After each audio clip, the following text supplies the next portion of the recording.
we got Dave Hillis, who has recorded plenty of stuff that I have listened to about my entire life, and most of the people that I talk to who are also engineers, it's like, we grew up listening to Pearl Jam, Alice in Chains. You engineered 10. I did, along with producer Rick Parasher. That's pretty amazing. And the last thing I want to do is talk about only that, because we've talked many times at this point. Me and you are getting to be close friends, and I know it's like when you do something that big, it's hard to avoid talking about it, isn't it? It's like, Yeah.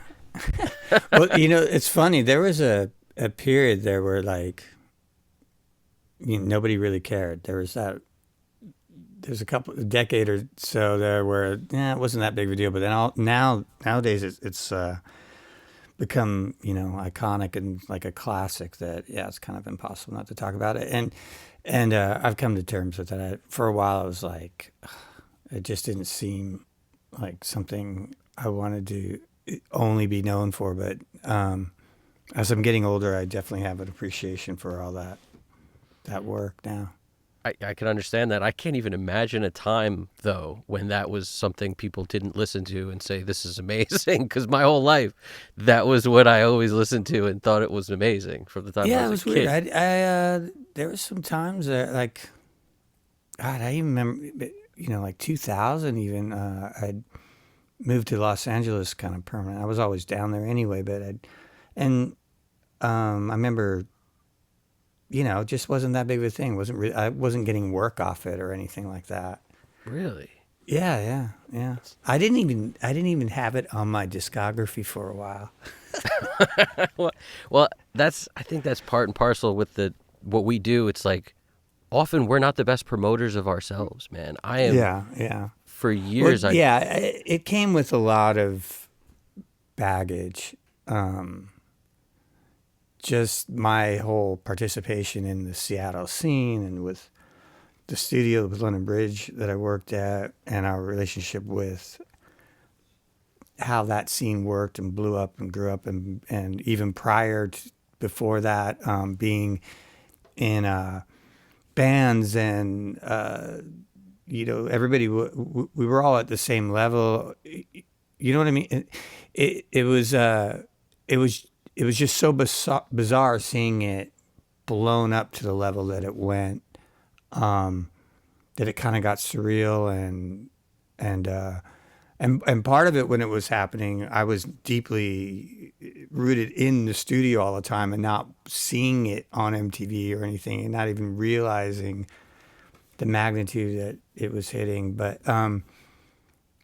there was just a lot of stuff that went along with it, and the stardom of people and the money and It was just, and going for your own goals, and that weren't always aligned with what was becoming successful.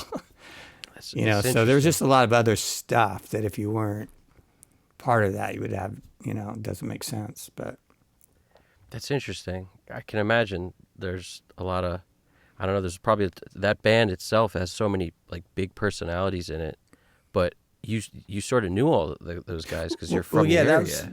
That's what made it interesting for me, is that so my story, it's kind of unique because I was I was in a band in the 80s, like a thrash metal punk rock kind of thing, and we had our own indie success, and I kind of felt, and then there was the other group of, we weren't really part of this particular, there's little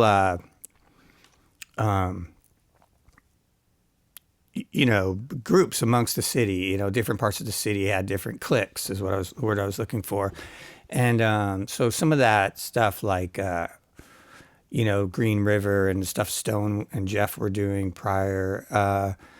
My band and our group of people, we were going to San Francisco a lot because that's where things were blowing up in the thrash metal and stuff in the mid to late 80s. And Soundgarden was coming up, and we, different rehearsal rooms, different bands. And it was like this not competition, but like, who are you guys? And we already had a record out, and it was weird. And then as years, I look back, it was only a few years, but it seemed like forever then. Your perspective's so different when you're young, but so by the time I was in the studio and I had switched to that gig and I was doing that, and I was still an active artist trying to, still do my own thing and be a writer and get signed. And all of a sudden I'm working on, my party Seattle scene cohorts who are blowing up and having the success. And it was kind of weird for me, like making a record for them. And I was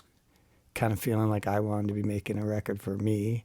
Right. And then I had a whole other thing with me, Rick, and Raj, the studio owners, and Rick being the producer. They're brothers. We were like all brothers. So there was a lot of personal, and we were doing music together and doing things. So there was a lot of personal stuff with us going on. And then Rick had kind of attitude dealing with Pearl Jam guys, and he was very anti-rock star. And he was thinking, there's just all this drama going on, kind of. Interesting. And it's like family drama, or it becomes that. Because... Yeah, and there was, the inner working circles of Seattle soap opera going on a little bit. Right, right. Everybody knew each other, had a lot of history, prior history, even with like Rick and Roz were friends with Susan Silver, who was, and Kelly Curtis, who were the managers for those bands before they were even managing, who were just like, people trying to promote clubs. There was this, we all knew each other back before. And then all of a sudden the success was happening. Money was moving, and we were young and people were dealing with all that. And it wasn't like, some projects where, you're working at a big studio and this big artist comes in and you know what you're expecting, all that. Oh, the artist is coming. This was like we were making these big records kind of loose on our own with, this all of us having these emotional attitudes towards each other. Right. That had to be tough to navigate. We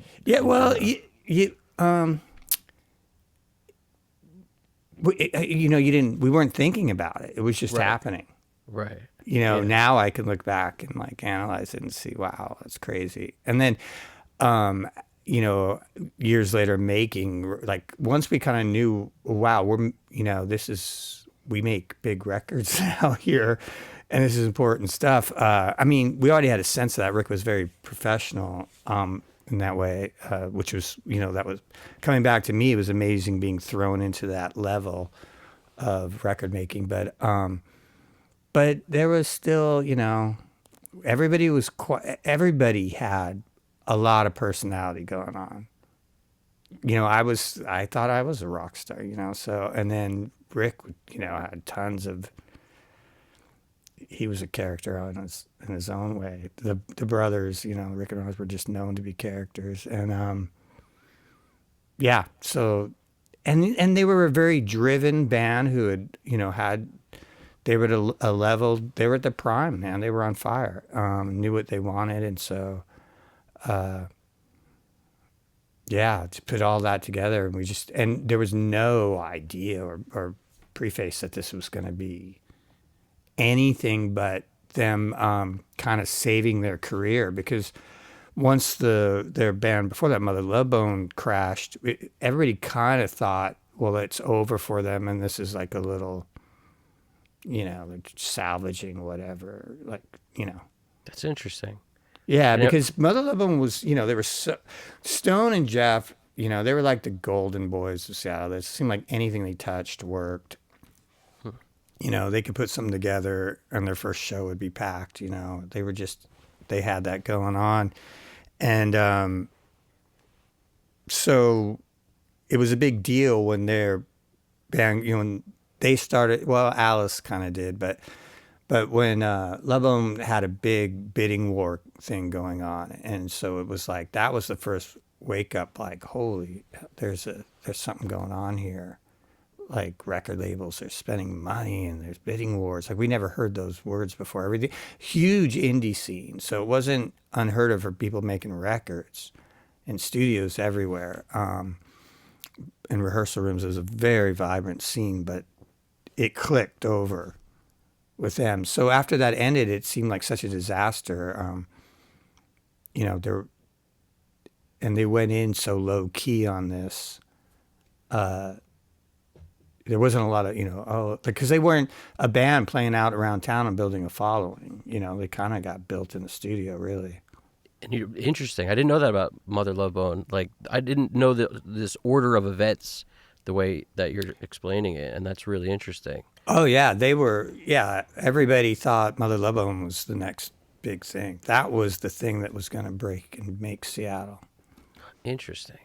Yeah. And do you know the story behind how that crashed and burned? Like the Well, yeah. I mean, it's a pretty well-known story. The Andrew Wood, the singer, had a drug problem. OD'd like, well, I think it was the week the record came out. Oh wow. Yeah. So it was just tragic. Like what? Yeah. That's awful. Yeah, and so everybody kind of that was a huge thing in Seattle. Like people think of Kurt Cobain, but prior to that, the big disaster and like heartbreak of Seattle was when that happened. Oh man, yeah. So I could, the world didn't see that part. Like that was like huge, that was such a major event and heartbreak in the Seattle scene. I can imagine, yeah. And for those guys, I could see them feeling like, that was our shot. A lot of people would probably just curl up into a ball at that point. Yeah, I mean, those guys had a hard time with it. Stone and Jeff had a hard time. And then there was another. But because of that, they started this wave of labels coming up and getting signed. So there was another band called War Babies who were other veterans of the scene. Lots of history, whatever, go into with them. And they got a deal. So Jeff actually went and joined them real quick.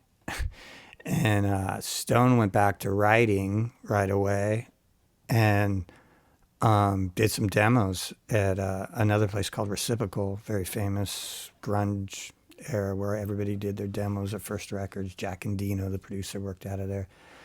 And I think he had Matt Cameron come in and do drums on some song ideas, which ended up being the songs that they sent to Eddie and all that. But yeah, they didn't even know if they were going to be a band together. Jeff and them were going to work together again, and then they kind of started doing that, and then Jeff left. Well, they were very lucky that Michael Goldstone, the A&R, who signed, very famous A&R guy, he signed Mother Love Bone to Polygram, and then he after that had happened, went to Epic, and he still believed in Stone and Jeff and them as writers. And I think he's the one, gave Stone some money to go in and demo and stayed on them. So they were lucky in that sense that they had an A&R who still believed in them and kept it going. So then they were able to come in and do demos with us at London Bridge. So we did like 2-month-long demos. They had, if everybody knows the story, but they were already in there doing the Temple of Dog stuff before that. But Temple of Dog wasn't supposed to be anything. It was just a project that Chris put together. Meanwhile, Stone was demoing and writing songs for whatever he was going to do next, not knowing what it was yet. They were just riffs and instrumentals. Yeah, that song "I'm Going Hungry" is just on, everybody's mixes from my era. Like every car mix we made probably had that song on it at some point. Yeah, what's funny is that that is like the most straightforward tracked and mixed, record in general. But it's Rick's best work, really, and in engineering work, mix work, because he didn't have a lot. It was all done in 10 days. Oh, wow.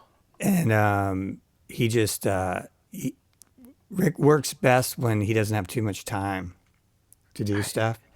It's so And funny how the that whole is. we can this will kind of lead into some stuff I know we wanted to talk about, but like it London Bridge, we didn't have it was all essentials, great essentials. As far as like outboard and mics, it was just meat and potatoes stuff that you would find in any studio. Nothing more, nothing less, and no frills, no tricks. He was just good sounds, clean. No stacking, no nothing. Just record clean, pristine, get good take, and that's why Temple sounds like it is. They were great songs, great performers, recorded in a great room through a great board to a Studer. Interesting. Yeah, Bam. yeah. The, do you remember what board was used for that? Out of Yeah, curiosity, it's or the Neve that they still have at London Bridge. It's got the 1081 EQs. They just recently found out. I was going to write this down and remember. One of the new owners had done some research, history on it, and found out it was from France. I knew that we knew that it had come from France, but apparently it was a custom console that was built just for that place, and it's like some weird Neve number that I had not. God, I'm tempted to look it up on my phone. That I'd never heard before. But basically it was 1081 EQs, which to me is what I don't know. There's something about. I mean, the board just to this day. I've been lucky enough to work, a couple different countries and here, all over L.A., New York, and that still is the best console sounding rock console. It's very similar to the same one that Sound City had, which how many classic records were made there on that board. So it was that. I mean, it's the most cliche but ultimate rock setup was that Neve Studer 800 tape machine and just a fantastically killer design live room. I mean, it was cheat. Later on, I realized how it was just like cheating working there. Like, when I in between records or whatever, I'd do demos for local bands and stuff like that. And honestly, man, you put up mics and the drums sat in this one position all the time, and you just put the faders up. We thought we were doing stuff. I look back now, it's like it was cheating, man. You just put the mics up, and it sounded like. It just sounded big and fat. Everything you want for rock, right. It was so simple. Do you remember, like, I have just nerdy questions a little bit, but how many mics were on the drums, that kind of thing? Oh, it was just real simple. Everything was just RE20 maybe inside the kick or something like that, or no, a D112 and then. FET 47 on the outside, probably, top and bottom 57s, some Neumann KMs on the hi-hats and rides, 414s, Sennheisers on the toms, just everything, just classics, and then two 87s out in the room. Okay. And Up that high? room mics, that's all those big room drum sounds you hear on Wood or the Pearl Jam record, that's those. And you just slide up those two room mics. Bam. No reverb, there's not any and even processing, we had a Yuri 1178, the stereo one, some DBX. I mean, we didn't have a lot of stuff. There wasn't a lot. I mean, over the years we added a few things, but it was real basic stuff. Mostly. But the EQs, you could the 1081s, they're Class AB, which definitely sound different than the 1073s. But you could carve like crazy on those, but never screw up the sound. That's where the cheating came in because, always trying to impress Rick, and I was hungry, and he was very competitive and mind games with me all the time, and so I'm always overthinking. I'm learning still and getting better, as we always are, and trying to. So, like I say, luckily you could screw up EQ, do stuff in EQs. It's still gonna sound pretty cool no matter what. Interesting. Yeah, so it was cheating, really, it really was. But Rick was very by the book. Didn't experiment. When our relationship grew, I was the guy who experimented, which I still do. I would always push the limit. And as a guitar player, I was the guy with a million pedals, and just I came from that.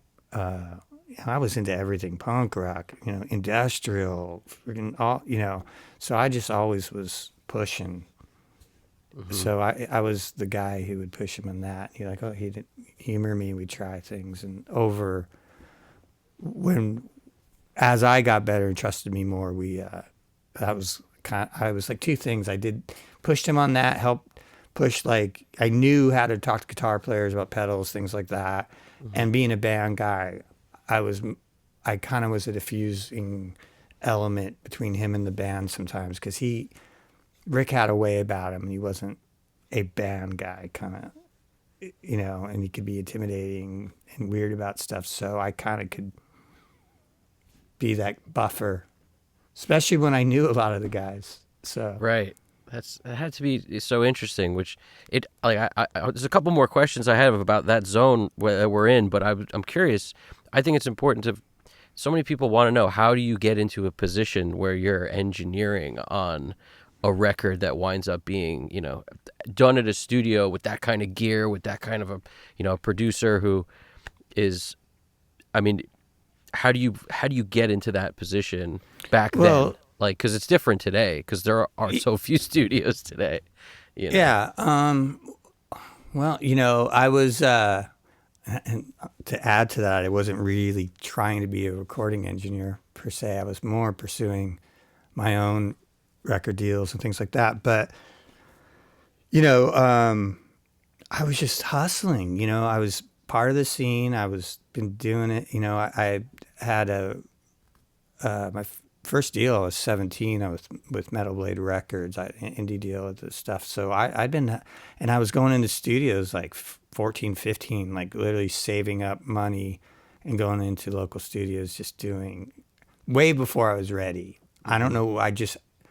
I wasn't good at covers, and I just thought I have to go into studios and record. And I'm sure they would like, people were like, what is this kid doing? And I would just I would do anything to get into studios. So I had that about me, which then made me want my own 4-track, doing all that, drum machines, sample, got into sample. I just constantly did that. And I was out hustling in the scene at every cool club, wherever I needed to be.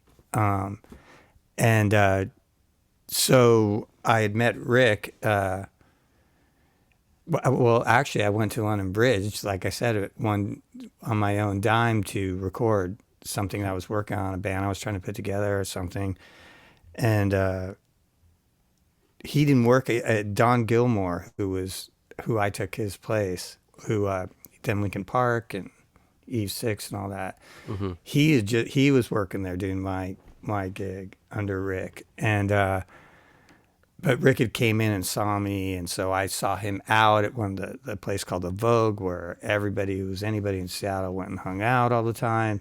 And he said, "Oh, hey, how did your session go? I saw you were at, there. I saw you in there doing it." I'm like, "Good." And we started talking, and he saw that I knew everybody, and he was like, he wanted to hang out, and he's like, "Hey, why don't we have a party at the studio? You want to bring some people over?" Because he didn't know people. He wasn't like that kind of a dude. You know what I mean? Hmm. He wasn't Hmm. social like that in a way, at Yeah. least in this group of people. And so I just took, oh, this is an opportunity to go to anything like that. I'm like, hell yeah. So I grabbed people, went there, and then he mentioned at that time that, um, that Don was leaving, and I just went, you know, really, you're looking for somebody? And then I just got his number, stayed on it, hounded him, came in with finally called me back, came in, and I had all these demos and things and this whole thing, and he goes, I don't want to hear it. I don't want to hear it. I don't want to see it. Can you show up? Can you be here? I'm like, yeah. And then I became really close with him and his brother, and there we are. You know, I just was at the right place, the right time, always, because I put myself, like, every night of the week, I was somewhere.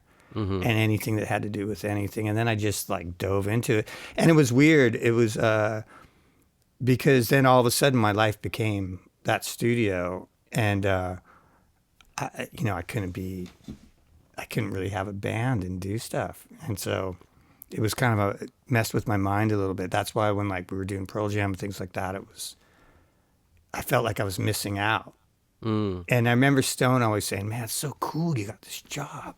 What a cool gig. And here he's making, like, a record that turns out to be, classic of all time. But, so yeah, it was weird. It was interesting. And, like, my first, bassist first started working right on Temple. And then, we did, then right after that, we did a band from Portland that got signed to Interscope, because this whole signing thing started happening, called Love and Ice, because they had heard the Alice in Chains demos, and so they wanted to come to London Bridge, and so that was like, all of a sudden I'm doing a record for Interscope. So you're saying your first thing you worked on was Temple of the Dog? Yeah, he was. Did I hear that correctly? They had already tracked, and Right. we started mixing it. Wow. So and then we did that. Then he just threw me in the fire on that on the this band from Portland, Love and Ice. Just sink or swim. He just made. God, I was panicking all the time. Learned through the patch bay and this and that, but they were really fun guys, rock and roll guys. And it was cool. So we started getting the thing going, and then it was pretty much right on to the demos for Pearl Jam. There was probably some other local things I did in between, so he let me, really learn the studio by myself and stuff. And was Alice in Chains done prior to that? Yeah, stuff? Alice was done. God, it's funny too, because I was hanging out with a guy who was like a part of their crew, and I already known Lane and Jerry anyway, so I knew they were making a record and what was going on with them. And I would go to the studio with that guy, but I wasn't working there yet, because he'd have to stop by there and grab gear or do stuff. And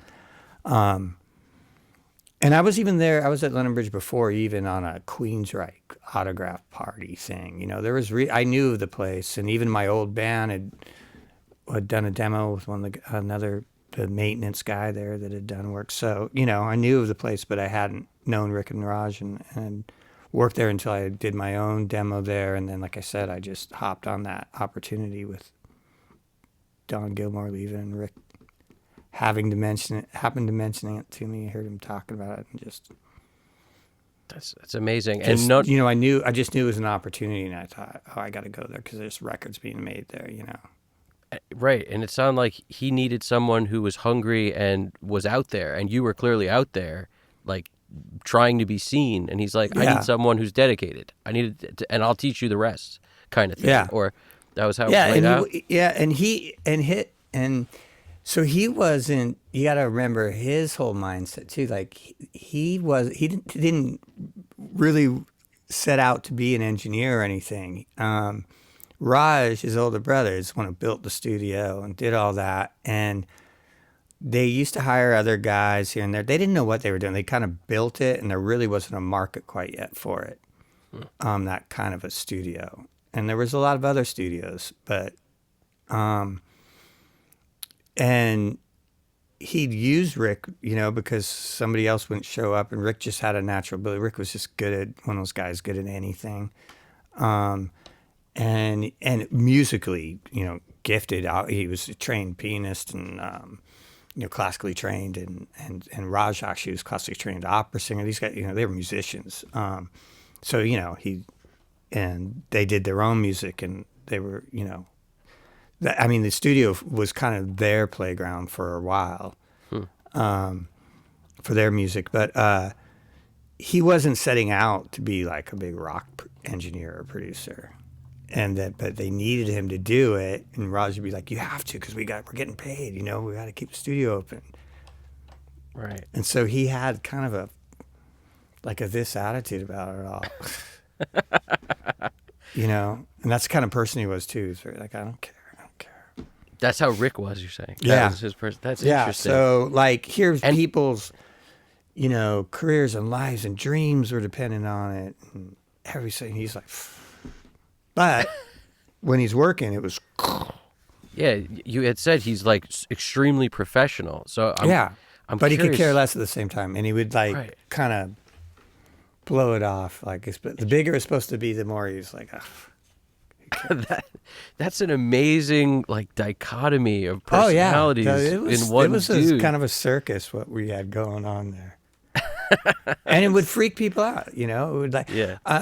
I mean, not to keep going on in this whole scene thing, I talk about it a lot, but like geez, man, there'd be nights we'd drive Stone home to wherever he was staying at the time, and during the making of the record, and I don't know, there'd be a lot of self-doubt going on or something. Like, is it turning out? Like, we don't know. And I'd be in the back, and Rick's driving, and like Stone, I remember Stone one night just going, and I just want to get home. I don't know why I didn't have a car. We were driving to Rick, and it's late, It's like, I got to be there first thing tomorrow. It's the same thing again, Groundhog Day. And I'm like, I just got to get home. And they're talking, and I'd have to like sit and stop and wait while they're talking because we're not at my place yet. And Stone would just, I'm in the back, Stone would just be like, remember him putting his hands in his head, he goes, just pretend you like us. And Rick was like, no, I'm not that guy. I'm not going to stand up and see me in the window going, yeah. He goes, but I'll make your record sound great. Right. And he would just like that. Stone would just be like, put his head against the window. That's so interesting. It's interesting to me because the people I've known who are, dudes in that kind of a position, sort of, like where they're great producers working on a lot of stuff, they all seem to have that same attitude. I don't know what it is. Yeah, well, like some big producers will be, arrogant kind of like that or whatever, and to kind of, push the artist. And he wasn't doing it for that. That's just how he was. Like, it was true. Right. He didn't care, Right. He cared to do his work, his job, but he didn't care, what if you were going to be a rock star in your dreams.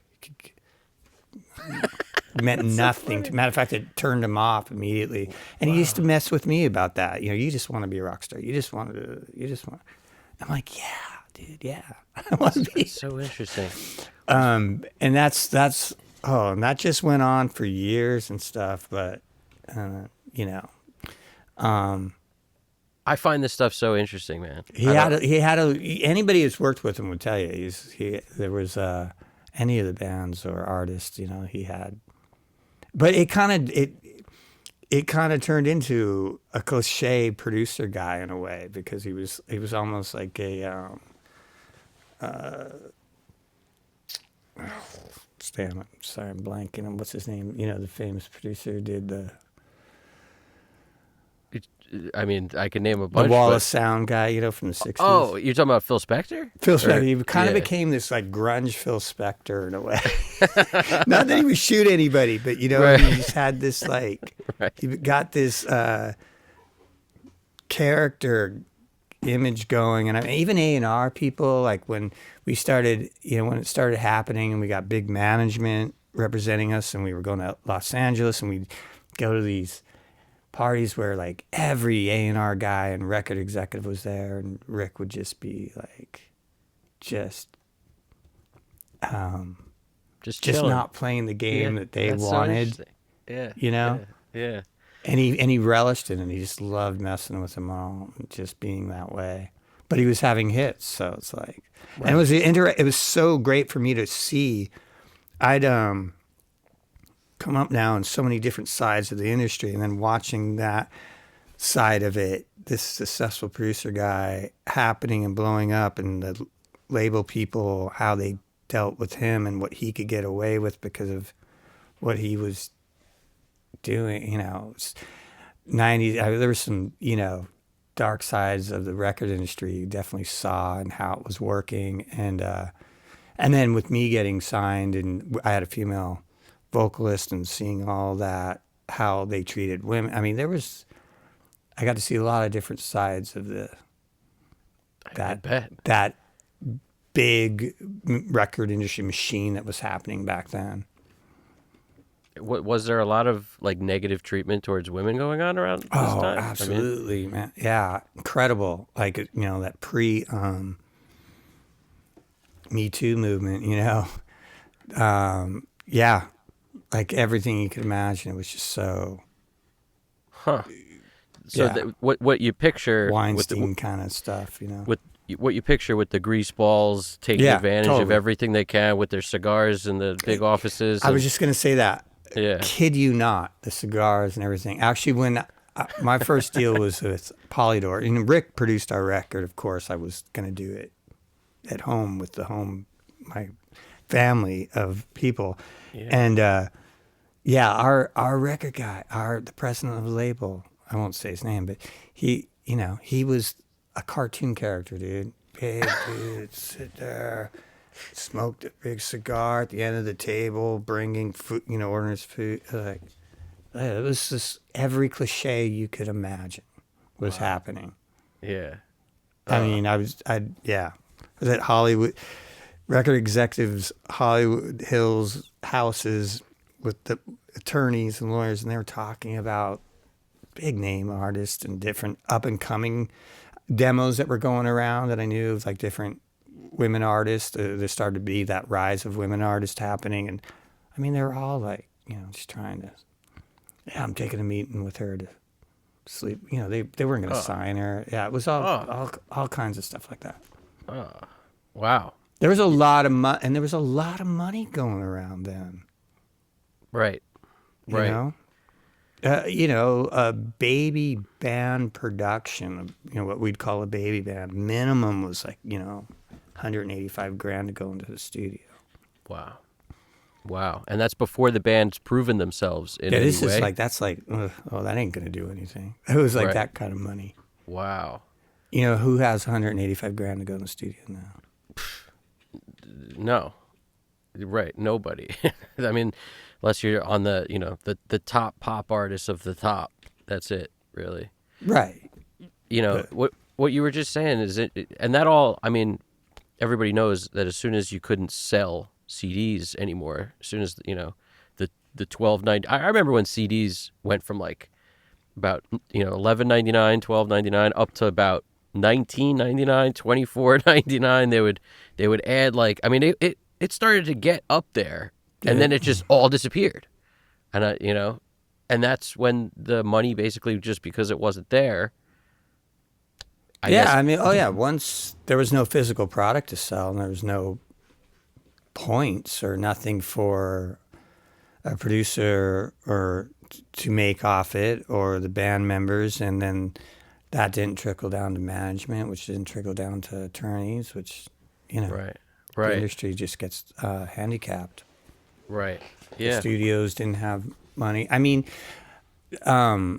I don't say it was all bad. I think it was great that there was that kind of money flowing, because it was in the artistic, obviously bred bad actors and things, but behind the scenes things. But it did, it's nice having money being put into art, basically. So you could have weeks and weeks of recording with really talented people and gear. And, another thing too from that time is that, by the time you got into a studio, you'd already done, the process has changed so much. You were a band, generally speaking, you'd already done numbers of demos and rehearsals and playing live, and then those demos got you to an A&R guy that liked you, who then put you in the studio again to do more demos. And then you'd find a producer, and then you'd go in. So by the time you were at the studio, you were studio savvy, you'd been there.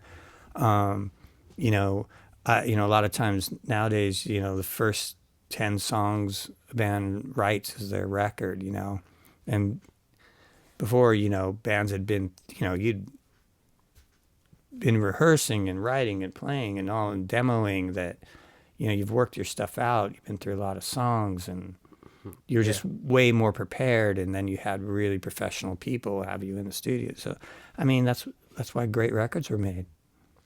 Yeah, you can't argue with the sounds of those records in every way, from a writing perspective, from an engineering and recording perspective, a producer's perspective. Just some of those are just there. That's why it's so hard for me to love new music. There's some of it that comes out that's great, but it's often when, like you said, it rubs shoulders with those methods or practices from back in the day when that And actually happens. also, and I keep coming back to that in my work recent, it's like, a lot of times, no matter what I do, why is it still not sound? I have everything at my disposal. Why is it not sounding as good as some of these other stuff? And, I did a project where the tracks to me to mix, and they were just recorded really not well and oddly done. And I was like, what am I going to do with this? And it turned out really great. And I'm like, why did this turn out so good when I didn't track it and it was tracked all weird and didn't sound good. And because the guy could sing and there was really great songs. And so, as much as we had that cool analog gear and a great room and all that, I'm realizing more and more as I get older and looking back and re-listening to stuff, you want a great mix, have a really good band with a really good song. Played really Yeah, well. All of a sudden, your mix is amazing. interesting. Yeah, Like I've like really been noticing that. It's like that's what That's why back to Temple of the Dog. That was just them, boom, off the cuff, not thinking about it. They weren't a real band. They were just together. No, like I said, real no frills recording, good stuff. Recorded to tape. Well recorded, but no stacking or overdubs and da da da and all that. Arrangement change. It was just raw, good playing, amazing musicians in their prime. and was that mixed by Rick? Did Rick Yeah, mix? yeah. And that was the thing. That's what I was saying earlier. It's like he did. We didn't even have automation on the board then.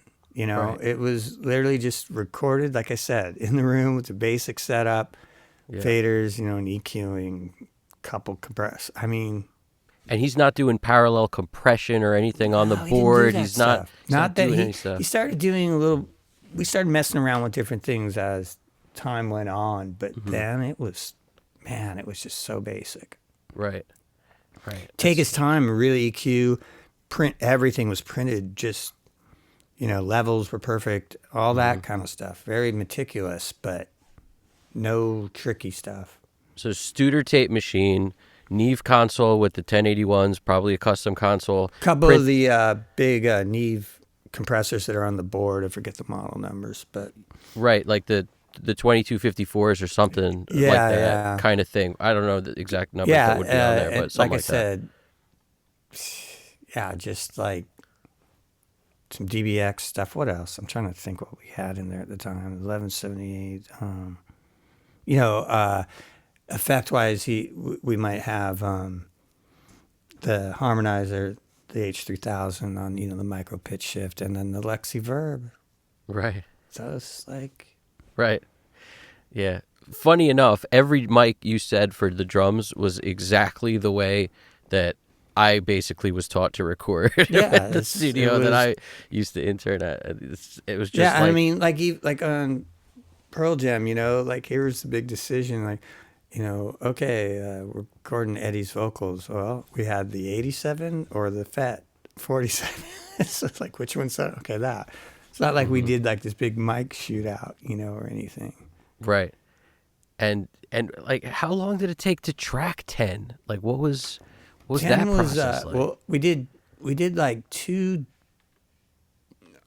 I don't know if they were a month long, but there's two separate months that we did demos. like one month we did some demos, then we skipped a month, came back, did some demos, and then we did the record. The record was 5 weeks, 6 weeks, something like that. 5 weeks maybe. Wow. Can't really remember. That's impressive.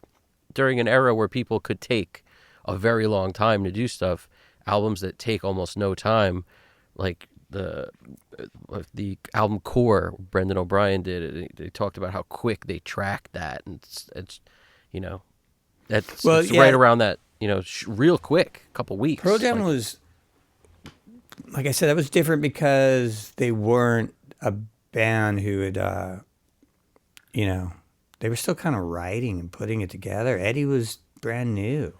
Right. They were becoming a band. They weren't really a band yet. Did they know Eddie when they came in to track that, or did he literally come in and meet them? Just getting to know him. Just getting. So it was around that. Yeah. Yeah. Okay. They had their rehearsal room that they had downtown in Belltown, it's called, the area.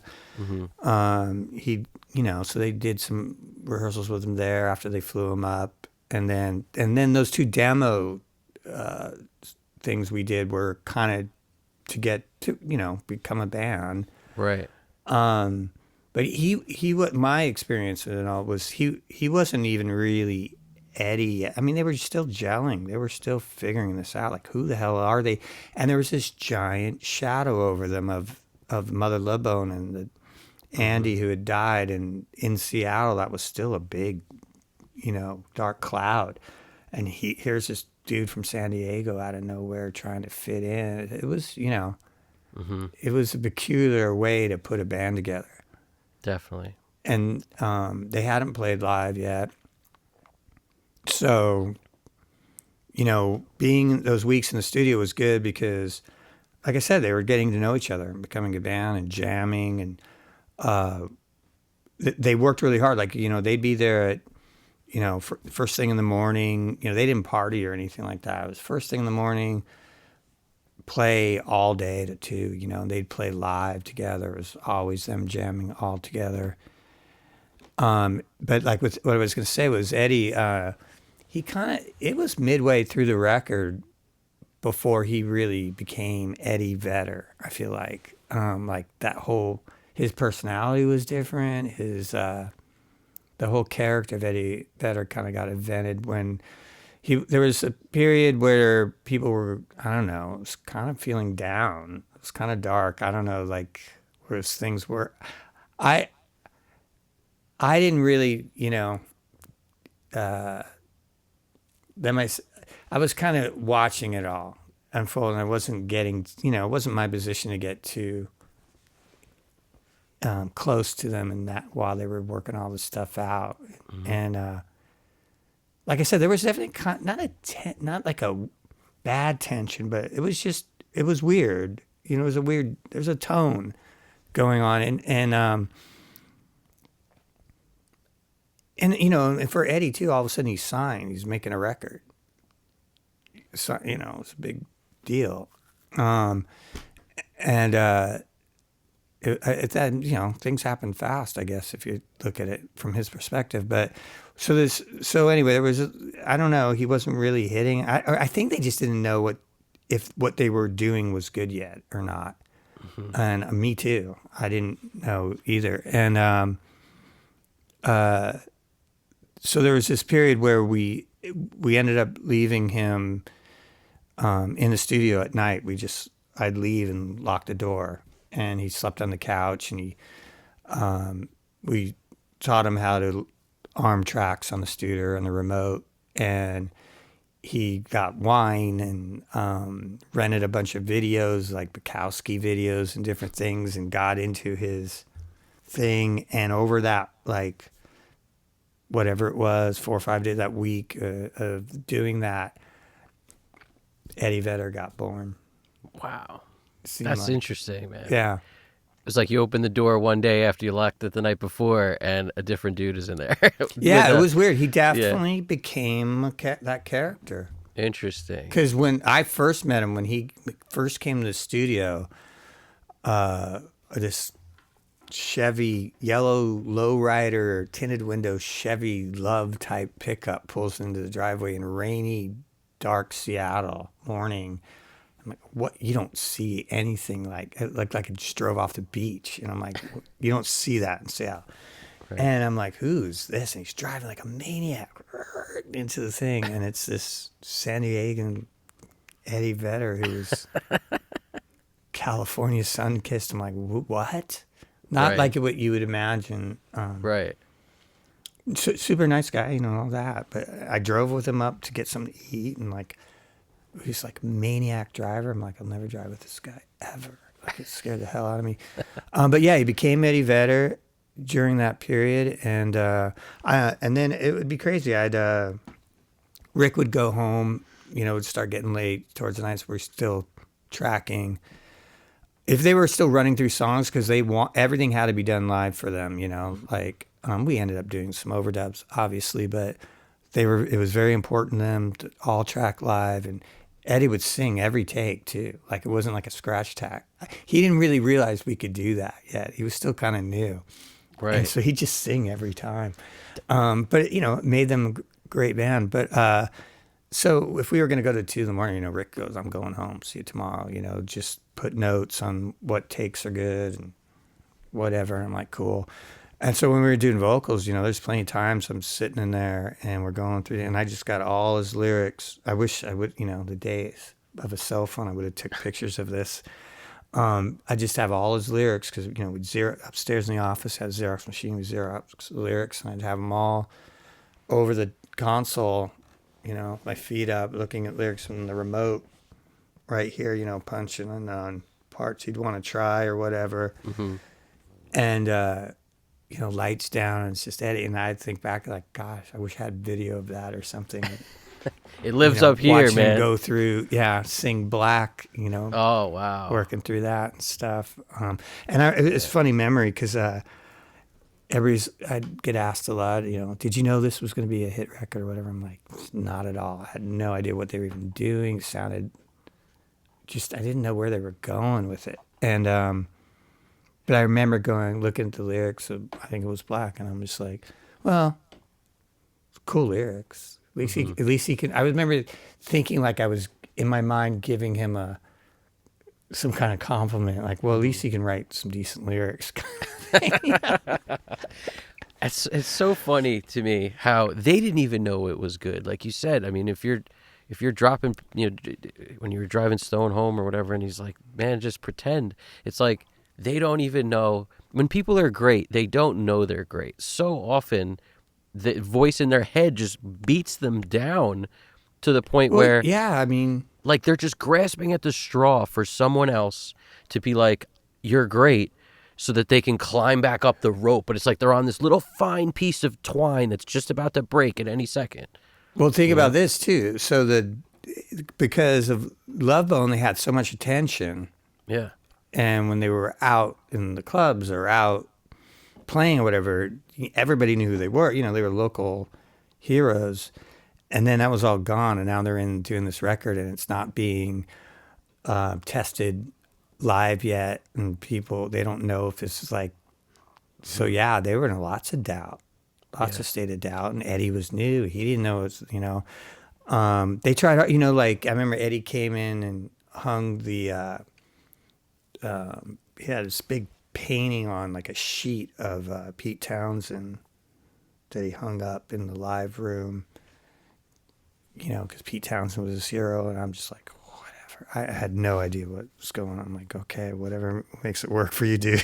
So they were trying to get an atmosphere. They didn't have a personality yet. They didn't know who they were yet. Mm-hmm. And they were trying to invent something new because the Mother Love Bone had such a personality, because Andy was very flamboyant, and it was more rock starry, glammy, a little more, and they wanted to go way away from that and be very not anything like that. And so, yeah, I mean, there was tons of question, doubt. I don't know if they were totally doubt. They were obviously confident dudes and were good at what they did, but yeah, they didn't. It's kind of a roll of the dice. And I think they were going into it like they just wanted to do something they thought was good, and they were proud of it. Nobody was trying to make a hit record. Mm-hmm. And you can kind of hear that on that album, which is always why I loved it. There's this live feeling of guys jamming simultaneously, intertwined and interweaved between great songs, great lyrics. People, it just, you feel that they cared about what they were playing or doing. There was like an energy, but like an immediacy, like something needs to happen. You can almost hear that in the recording. And it was captured. I think that happened on Temple of the Dog too. I think it happened with Alice. So that's what we had a good run there of that happening in that studio. Also, with I think a big note there with the Pearl Jam record success is I think them deciding to use Tim Palmer to mix it, who also mixed the Mother Love Bone record. He knew how to mix a record for the radio at that moment. Like he was doing that. He was on fire doing that. So, I think if, later you hear, they had Brendan O'Brien remix it, they kind of complained that they wished it was more dry and raw and stuff. But I personally I don't think it would have been the big hit record it was if Tim didn't mix it like that. That's interesting. I'm glad you brought that up because I had made a video a while back when I read that story that they didn't, that they, like, why did they do this again? It was because they felt it was overcooked or overdone in some way, too much sound of the era or or whatever they felt. It was radio friendly. He made it radio friendly. But like, as a listener, especially when I was a very young kid, before I knew anything about audio, when you're just a listener, that lacked nothing. Right. I mean, I remember, like, freaking just being in the backyard while my brother hit play on the thing and, having no idea. Like, I barely knew how to play the guitar. I knew I liked it. And I knew I loved the sound that was coming out of the speakers. Knew nothing. So I'm not listening to reverb or anything. I'm just in love with the sound of even flow. How do you not get addicted the moment you hear that? Like, how do you not just fall into that? The whole Jeff's genius too of like using the fretless and doing different types of bass stuff like that. Interesting, yeah. Ended up being, I didn't even think much. I just thought it was cool that he was doing that. I was like, oh, wow, that's pretty wild, blah, blah, blah. But, you look back and I'm like, man, that was a big part of it. It's very true.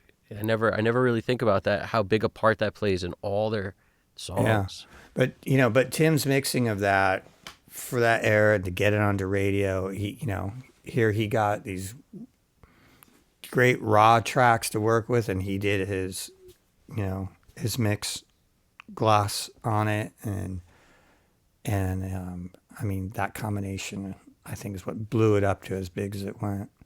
Do you remember how long it took? And like, did you get one track back at a time? Did you get the whole, like, how does it play out before internet and before? Yeah, before we got a DAT tape of it. That's what you got. He said he mailed you in the mail. I don't think he mailed. I think the label sent it or something. Right.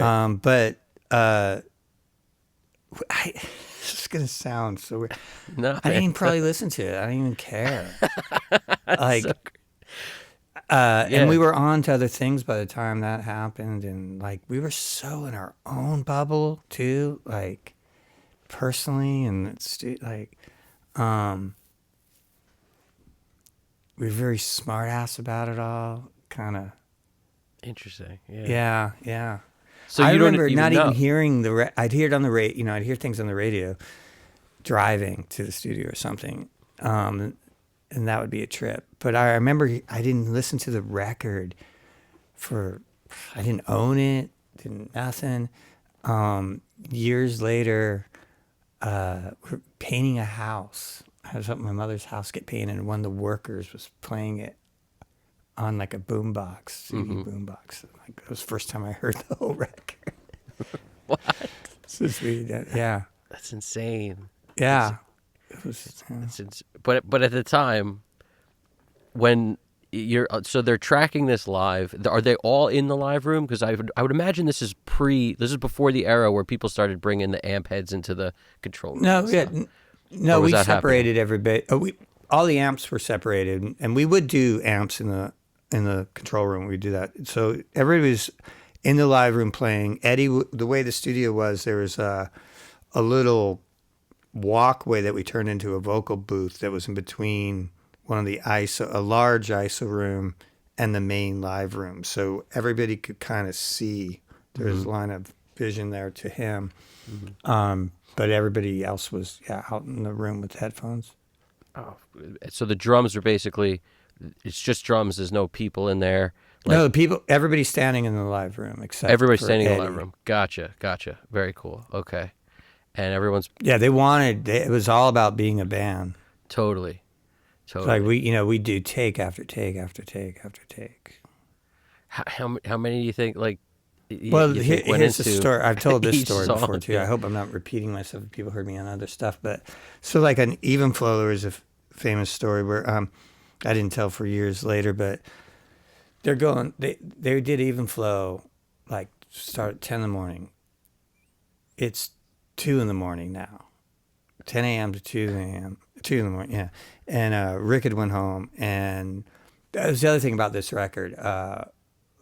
God, half the budget must have been, I'm jesting, but half the budget must have been spent on 2-inch tape because we would just go through so much tape. There was a window from a control room out to the lobby, and you could not see through it because I'd set on the ledge to just a wall of 2-inch tape boxes. So we're going over Even Flow relentlessly. And it's 2 in the morning, and all of a sudden I hear the tape machine. I hear the tape running off the reel. Ran out of tape. I'm like, oh, they're still going. I'm like, oh, well, they're going to do it again. They've been literally doing it all day for 12 hours. So no big. I figured I'll just throw another reel on. They end the song, and I hear this, yes, we got it. And I'm like, oh. Got to be kidding me. Yeah. Like, there's no way. And so I'm a little panicked and stuff. I'm like, you gotta be kidding me. And I'm like, okay, hey. And they're like starting to walk in. And I'm like, hey, go in the lounge for a minute. Let me, put up a rough, or put, let me, whatever excuse I gave them to buy me a couple minutes. And so I'd been, starring and checking what different takes that were good, and I just like ran to it, or looked up, and I could see over and watching them out in the lobby, and I just took the razor blade, chopped an end to one that I said was good from chorus out or solo out or something, and just chopped it on the end of it. And they didn't play to a click or anything, Right. And so I just made it, hope that it worked, and I see them answering to come in, and I didn't want them to see them do anything, and so I just chopped an end on it from another take, and then they came in, and I just stood by the tape machine and played and cranked everything loud so they didn't, for people who don't work on the tape machines, but when the edit goes by the heads, there's a little, and you can see it. Well, I could. They wouldn't even be looking, but I was nervous about it, so I'm blocking it and having it really loud. And it gets to the edit, and they're like, "Yeah," and everybody's just happy with that take, and I'm just, and so they do take after take after take after take. And the funny end of that story was too is that then when we're much later on, a week or so later or wherever, we're like going, because then there was a lot of listening back. We had so many takes. You had to go through, spend studio time listening to takes, rewind, it's loading reels on. And Rick, is there edit on that one? I go, oh, yeah. We did an edit? I go, yeah, we did an edit on that one. Just like totally just lying, trying to save my... Sweep it under the rug. Yeah, we did an edit on that one. It speaks to their tightness. Because yeah, right? Yeah. How could, because who knows what take you pulled, but if it wasn't any of them, right? I was throwing a Hail Mary. I mean, I could easily have gotten caught on it, or even worse, later Rick hearing it and going, because he was so particular about, he could hear timing, like so picky, like ridiculously picky. Wow. So yeah, somehow that passed his test, and I was like, that's why I didn't even bring it up I didn't even tell that story for years. I don't blame you. I don't blame you, man. That's interesting. That's Yeah. interesting. That's a deep one. I'd see. Yeah. Yeah, the way you just told that too is, I think there's so many moments, that a lot of people could probably relate to something like that happening, but on a record that becomes so big, And it in the that analog world, not Pro Tools or anything where you can ex- fix stuff. exactly. There's no sliding and pushing. Like the Hail Mary is truthfully that all the trust could have gone out the window Ah, the second you played it back. If what if one was 3 BPM or 10 BPM slower or faster than the other? It would have never. Everyone would have been like, "What's or that just about?" I did a quick edit. I might have Yeah. not, Oh and I man, wasn't the best editor at the time. it Yeah, it was. was lucky. And, bringing that up, and sometimes I just hated being in my position in engineering. Sometimes I hated the job because, like, if we were doing, and this is something that new engineers don't face with Pro Tools and stuff, is that when I'm punching in vocals or whatever, or spot racing or something, and I got, the singer out there, the band in there, Rick over my shoulder, and I'm running the tape machine and I got to get in and out on something. Hmm. And the nervousness and the stress that I would be under Yeah. trying to get these parts. And Rick was so good at it. His time, like, he just so good at it. And I was, on top of it, I wasn't even confident. I was, so I'm dealing with second guessing myself constantly, stressing over God. I'm like, this sucks. What if this gig sucks? Wow. It was too much pressure. Right. I can imagine. Or I When it can't was me and imagine. I'm just recording, it was okay. But man, when you were doing like overdubs and you had everything happening, it was such a different world, analog, because everything counted and mattered. And then, even like, putting stuff together, realizing, tapes, the end of the project are going to get sent possibly to another studio, and they're going to go to, another big mixer, and those are going to get pulled up, and it's got the alignment for the tape machines and the tones and this, and I have to be right, or else you look bad and the studio looks bad. Like it was, Wow. way Yeah. worse than some file management stuff. I thought I just like, I can imagine that being a pull your hair out situation. And like you said, you're alone because Rick went home for the night and the band's still going and it's all up to you. yeah, And, yeah. and so you're also managing the tension between the band because, like, Yeah, and they'd be mad sometimes that Rick went home, right, and right. or I was gonna say something else.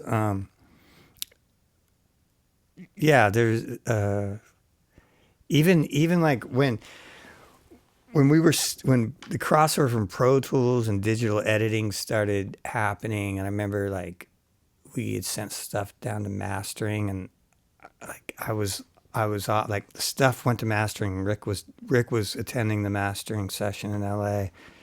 And I'm like, it's off in FedEx. I'm off. I'm going on vacation, doing this thing. And I got a call, man. Hey, we got stuff. Something's wrong. And it was just in that time where people didn't, like, hard drives and things like that. Like, they didn't know, nobody knew what was going on yet and how things worked. So, like, I had to go down to LA and, like, help them with the hard drive situation and everything, however we were doing it on this session. And it was like this whole big deal. But yeah, that period, man, when things were crossing over, oh my God, like, I'm trying to sync machines and studio tape machines and Pro Tool rigs, and the, Pro Tools crashing and computers crashing and things not working. Oh my God, that was like such a nightmare time in that brief era. And nobody knew about computer. And if you have to ask a computer expert, they would know nothing about the music side of things, and they'd be trying to talk to you about stuff that was over, computer nerd stuff that had nothing to do, because nobody even heard of Pro Tools or Digidesign or any of these things. There was like this black period where it was just, man, losing Interesting. files, losing songs, losing, mixes. Wow. And I can't even imagine what that was like. It was that was almost worse than anything that period. Oh my God. And SCSI drive, hard drives, everything was failing or not seeing. It's horrible. right. Was that during that period? Were you doing a lot of like record stuff to tape, dump it into Pro Tools after kind of thing? Yeah, there was a period where, before it went to 24-bit and before the Apogee converters came out, the purple ones. Yeah. One I still have. Do you still have one? I had one the, for a long time. Yeah, I was the one who brought 8016. that one in. Yeah, The I was the guy 8060. pushing Pro Tools into the studio. Rick didn't want anything to do with it, but once he did, Yeah. He got all that power and editing power. He was like sold. But yeah. So at first it wasn't there. It wasn't working for him yet. So we were syncing it to Machine, and because I was the one championing this, that all fell on me. Wow. Wow, man. So you had to save a couple sessions, a couple. Oh yeah, there was lost that files. went on for a while. Even in like 2000, it was terrible. I was trying to become my own, stepping out on my own, and I was as a producer, and I was doing a solo record for the singer from Candlebox, and it was still early days there in 2000. Like Hollywood people, like Pro Tools weren't in the studios yet. Really, I was renting them to studios. I thought I'd found a whole new business. I was going to rent Pro Tools rigs to studios. That lasted about a month, and then everybody had one. But yeah, like hard drives yet weren't stable. Or SCSI drive. It was terrible, and I lost all these songs, like just gone. Wow. Like months of work, and like I had to, I'm talking to Kevin about it, and I was like, dude, I've tried everything. I wasn't gonna give up, and it finally got to a point where I don't know what to do, dude. I'm sorry. What can I say? Fire me, I guess I'm off. And he goes, no, dude, you have to call Missy. And Missy Worth was his manager, she's A&R, and she's been around. She's a heavyweight. And I was like, oh man, don't make me do that. He goes, dude, I'm here for you. But Yeah. I had to do that phone call. I lost everything. All that work we've been doing, paying for. What was her response? I don't even know. I mean, she wasn't happy, obviously. Yeah. And she was, and meanwhile, like I think she was like on the other line with, not Chris Lord Alge, the other, Tom.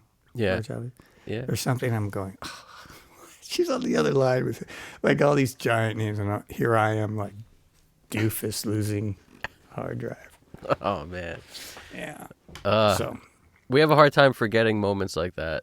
It's other people forget them before we do. I bet. Like it's unfortunate that that's happened. But everybody who's ever worked on music has dealt with losing stuff. I try to back up on 3 things, and far too often it exists on 2 things, and then one goes Getting down. pretty spoiled now. Things are pretty stable these days. Yeah, I agree. The stability of the work gets better all the time. Hard drives seem to get better all the time. Yeah, I shouldn't even say anything. Knock on wood. But, Yeah, that's true. Yeah, I haven't really had any disasters in a long time. That's great. And just so I want to clear that up about that edit at the end. Is that in Even Flow? That's the song. That's the Even Flow you hear. And do you remember if it's from like the solo out or where it is? Because now I got to listen for it. I bet you I won't be able to find it. I don't if think Rick you couldn't find it. Yeah. Yeah. But that's so interesting to me. Yeah. I don't even know, I've never even, I'd have to throw it on and listen and see if I could. That was so long ago. Yeah. That's interesting, man. And on all the rest of the tracks, do you remember any weird like edit had to happen, or were you doing that with like best part of let's take this take, and did that happen? Yeah, to Rick that would, album? there was a lot of comping, Mm-hmm. definitely. Not just on vocals, but on the band too. Mostly vocals. Mm-hmm. doing Stone, and those guys were pretty. Everybody was solid. It was really about getting feel. The most time, I think, Stone would maybe try a different guitar and a little part here and there, or a different amp, but not a lot. I remember he got like a Supro, and he had some new Gretsch guitar got. They got a couple of things from the deal money, gear they bought. But it was mostly Mike on solos as far as instrumentation. And he would be so nervous doing solos. He was so amped up. He was the different vibe of the band. He was excited and hungry and trying to prove himself. And Interesting. Yeah. yeah, he was like he'd have I remember I called it his arsenal of beverages, and there'd be like this table I'd set up in the control room, and would have coffee, beer, soda, this, that, like all these like stuff, and he'd be in there doing solos and trying to get that magic solo and be nervous about it. And he was like, Well, he nailed a bunch of pretty amazing solos under your watch there. That's pretty, the solo in Porsche is still one of my favorite solos. Yeah, but he was, he'd be goofy, and he was the most energetic. Like I have a picture. I think I put it on something recently on Instagram, like a Polaroid of him, and he has like things stuck in his eyes, goofing around. Like, he was the most animated and excited about it all. Because it was exciting. He was in a rock band. He's got a record deal. He was not as Stone and Jeff had kind of been through it. Right, so right. They were like the elder kind of calm about it all. And I don't know if you would consider this speaking out of turn, and if so, don't say anything. We could avoid it. But I'm curious what the budget was like on that, project to make that happen. They didn't tell me. You probably found out. It was, I don't know. It was probably $200,000 or $250,000, maybe something. I'm kind of guessing though. Right. That's a guess. Yeah. Maybe it was less. Could have been $150,000. I doubt it. Gotcha. And it's, turns out it wasn't extreme at all for that time. It would have been on the lower end of that time,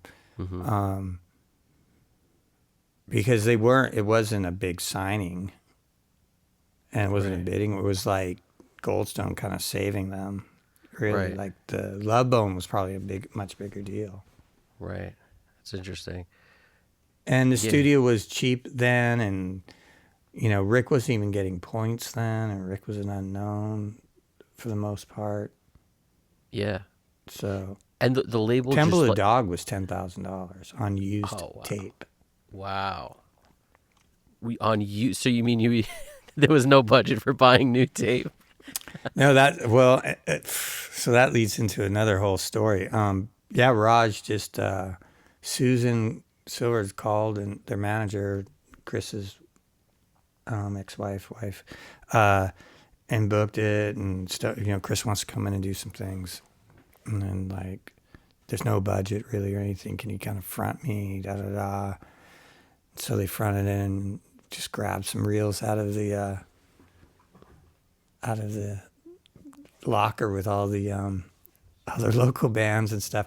And there's a part somewhere on Temple record where you can hear bleed over or stuff that didn't get erased. What? Yeah. That adds to the vibe right there. That's the flavor. Yeah. And but now the funny story, decades later, just so recently, then Universal came around asking where the tapes were and all that, because nobody took care of that stuff. And Raj said, they were figuring they were probably in the Universal vaults or something, wherever they keep those things. And Raj asked him, goes, well, we need him. He goes, well, you need to pay for him first. I never got paid for or points. And so that's where there was some bad blood in between. I think. Wow. So there was a big lawsuit and settlement with Universal and that. Interesting. But that was used tape. Just. Right. Wow. It wasn't even good tape. I don't know if it was $450. I remember the black boxes and picks. It was, yeah, I mean, it's crazy. When when you recorded him, was it? I mean, I feel like that dude's got just Chris's voice is just bar none. So, I don't know. Yeah. Tell me anything you remember about that? Like, did it knock your socks off yeah, when you so the heard? only time I really recorded Chris was on the Sap, Alice in Chains Sap EP. Because he'd already recorded vocals on Temple by the time I was in on it. But I can go back before that. I'll tell you when he blew me away. So years before that, with my old band, we'd come back from playing in San Francisco, and we had a gig at a place called the Ditto, which is this hole in the wall place in Seattle, under the monorail there. And Soundgarden was on the bill with us. No stage, just on the floor kind of place, like a little, just nothing. And I had heard their name, it's about it. And they get up, and I see Chris, and he's comes out like Godzilla, he's stomping his boots, and he has a 57, and it's in his mouth. Not like it's inside his mouth. And he's doing this thing. And I'm like, who? Like, I was like, who is that? I was like blown away. Like, who is this? Who's that? But I didn't really get what they were doing. It was loud, shit PA, like just nothing. It was like house party style PA. I mean, just a hole in the wall place. So that stuck in my head. And then I kind of knew who they were and stuff, but I wasn't really following that or going into that scene. So, but then it was more, then everybody knew who Chris was because like every girl in town was in love with this guy, Chris Cornell, he was the thing. And then I started following because I saw him in fanzines. I remember being in LA, saw him on the cover. I go, that's, when Screaming Life came out. So I knew they were a thing. But yeah, when I was in there, then Tempo and hearing him sing, I was going, oh, wow, I didn't realize he's like that good. I was blown away by that. But yeah, when I recorded him, so that was just an amazing vocal day because, and I would never get told anything what was going on that day. So we're doing the Sap EP, which was all a surprise at that time too. And Jerry would just kind of call the shots on what was happening that day. And all of a sudden, Mark Arms shows up from Mudhoney, and Chris is there, and Ann Wilson walks in, and like Lane, and everybody's in there, and I'm just like, what's going on? I'm like, seeing, because I'm busy doing stuff. I see him out in the lounge, and then so them taking turns coming in, and Jerry kind of orchestrating it, and Rick just kind of letting them do whatever. He didn't know what they were trying to pull off, and he didn't care, and the one who really blew me away was Ann Wilson. So we'd have these settings going. I remember looking at a vocal stressor compressor, and we had like a grease marker or something marked all something. And I just remember when she went in and started singing, like everything that we normally had was just pegging. She was so loud. Huh. And then with Chris, back to Chris, he was singing. And so that was the first time I was working with Chris. So I was kind of like interested to see how it was going. And I was kind of doing it all. And Rick was kind of sitting back watching. And then when Chris came in, he took over. So there's history between him and Chris. Chris auditioned to be Rick and Raj's drummer for one of their bands back in the day and stuff. And very cool. He always thought, Chris was a rock, trying to be rock, poke fun at that. So when Chris would go to sing and everything, Rick would keep, every time he'd go to register and start doing Cornell, blah, Rick would like stop him or say something and like, no, bring it down, or oh, wait, stop. And he kept doing it, interrupting him and like throwing him off his vibe and his thing. And Rick would look over at me with this smirk and like, he was doing it on purpose. Oh yeah, just completely messing with him, and just having so much fun doing it. Right. And just smirking at me, going. So I'm seeing Chris getting frustrated, and I'm just watching this all go down. I'm like, okay. But that's And so then Mark, interesting. I knew Mark a little bit from around town, and he had a 6-pack of beer sitting at the. He came in with his own 6-pack, sitting at the table in the lounge, and he's drinking. And he goes, "I go, hey man," I go, "Oh, you're here. Oh wow, we're talking." He goes, "Yeah man, I don't know why I'm here. I mean, they want me to sing or something. These are all singers. I can't sing." And he was like really freaking out. Like, what am I supposed to do? And I kind of thought Rick would be freaked out by him because I knew how Mark sounded, and Rick didn't know and didn't care, and definitely didn't know about punk rock or anything. So I thought he might think that Mark wasn't a good singer, like why they were recording him, and he actually liked Mark the best. He goes, "Oh, this guy's good." So it's like, okay, who knows? Who knows? You're messing with Chris, Yeah, so you're gonna right. sing, and then but That's Mark you like, so I don't know.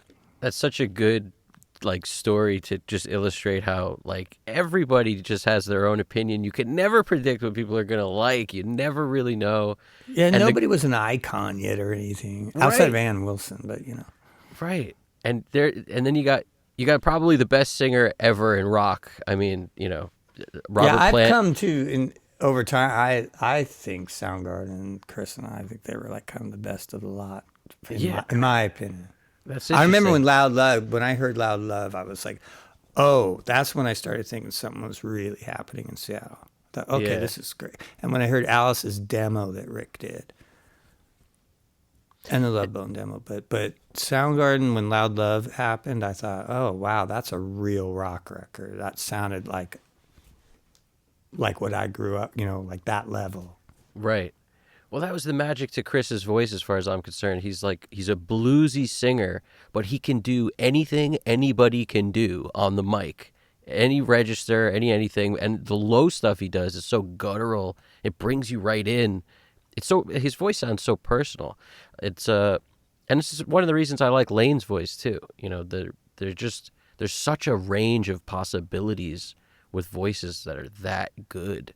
You just don't hear that kind of Yeah, Lane voice. was interesting because I knew Lane for a long time, way Yeah. early on. So I saw him develop, and like I thought he just sucked. I just saw no potential there, man. Like I was just That's like, so oh, interesting, man. Really? yeah. This And is then I'm interesting. thinking now, like how many times could I've probably been in a band with him, And I was just like, no way. I loved him, and we got along so great, and everything. We hung out a lot. We were, all kinds of great Lane things. But I just wasn't. I didn't think he was a singer. That's so When I it's so first saw that crazy. Alice It's crazy play to me. very early on show at the Vogue, that same place I talked about, and he was told, it sounded like he was just copping Axl Rose so hard. I was like, oh, dude. I was like embarrassed for him. Wow. Yeah. Wow. Yeah. That's So tells you what I know. But who's really underrated is Kevin Martin from Candlebox because I was a really the whole Candlebox thing. I don't know. It didn't seem cool at the time and all that. But after working with him and stuff, I realized, wow, this guy's like legit and like massively good, like high work ethic, like just way underrated. Got lost in that whole. He wasn't quite in the cool club or something. You know what I mean? Yeah, there's a bunch of stories about Candlebox. Some of them are. I mean, you never know how much truth is in any of these things. And with the internet today, it's like anybody who hears a story does something on it. There were stories that they were like, Candlebox was like industry plant or some kind. But Yeah, not even in the least. I was in a yeah, band with Pete for a minute, right. guitar player. Me and him had a band for a little bit. No, not in the least. Not in the least. Yeah, that's what I'm saying. Those stories don't hold any weight. It was just they weren't quite in that clique, and then they had different kind of got management through L.A. and Guy O'Series. They just weren't in that circle, which I see. and then press was blowing. Yeah, they just kind of got a bad rap on that. That's interesting. But It's so he's such a good workhorse of a singer, man. yeah, I believe He it. can those records don't even do him justice. Like he's so good. If you see him live, it's like you go, oh, okay, wow, this guy's for real. Yeah, yeah. Yeah, that song Maybe was another one that never left anyone's car stereo for years. That was another classic London Bridge sounding. That's You can another tell one. it was recorded there. Where'd they get that name from? I keep trying, like, is that I don't know. just, I've heard Kevin tell the story. I don't know. It was from. I just, you know what? I just heard that story again recently, and I went, "Oh yeah, that's where they got." It. I don't know. It's from. It's from something, a no, movie or something. yeah, no, I was more thinking the name London Bridge. Like, Oh, I'm sorry. yeah, no, where did Rick come up with that? Yeah, it was Raj. Yeah, yeah, Raj. They had 10 names they were throwing around on a piece of paper, asked a bunch of people and friends, and London Bridge got the most votes. Had nothing to do with London, nothing. I don't know. And it's confused people forever. When it was first coming out, everybody thought it was in London, and Seattle made no sense. But It has a panache to it. It has like a certain, which, makes, if it fits their whole thing perfect. Funny exactly. enough. Yeah. It's almost like, this is, because it remind, like, that's the thing. When I think of the records that were done there, before I knew any of the history and before we met, I was very convinced that, like, in my head, it was done at a place like Abbey Road, but in Seattle or something. Like, so the name London Bridge, I don't know, it's just something about, that. It's funny because that even goes further into the whole weird scenario with Seattle, because talking about how Cannabis was kind of out of the cool circle. Like London Bridge was on the outs, like right on the edge of Seattle city limits, and Rick and Raj, East Indian guys, they weren't like part of the cool downtown rock scene or anything. So like, a lot of the early stuff and the grunge stuff was all done with Jack and Dino and the more dirtier down Seattle downtown type studios and stuff. But, there happened to be this place up north a little bit that had this Neve and a killer live room and a 2-inch studio, so that's how it kind of became when the bigger records needed to be made, that they went there and sounded more polished. So they were we were kind of outside of the loop a little bit until we became our own loop in a way. There's a lot of inner workings and stuff that whole Seattle scene that never really got into the actual press. I've even seen, people have written books on it, and it always cracked me up because there's some author who never lived in Seattle who just came and interviewed a bunch of people for a couple of weeks, and now they know Seattle. It's like they miss so much of the actual detail that made what really happened, and then it just becomes a repeated tale and story that's kind of half truths. That's why I like, us doing this kind of thing. And even though I started this thing by saying I don't want to stick on this, Yeah, I know, it's so hard. You get caught in the. This is like my favorite thing ever. I had to go as deep as I could, and the more we talked, there was just more questions. Yeah, But I but honestly, uncovering this stuff that's the benefit of one of the best things the internet has to offer. Is like people who care will watch, and people who don't won't. But I'm super interested, so I assume there will be other people who, were it's as been affected. told a lot. I probably have a different perspective than a lot of people, so my stories probably come off a little different than people used to. And yes, and you're in the room.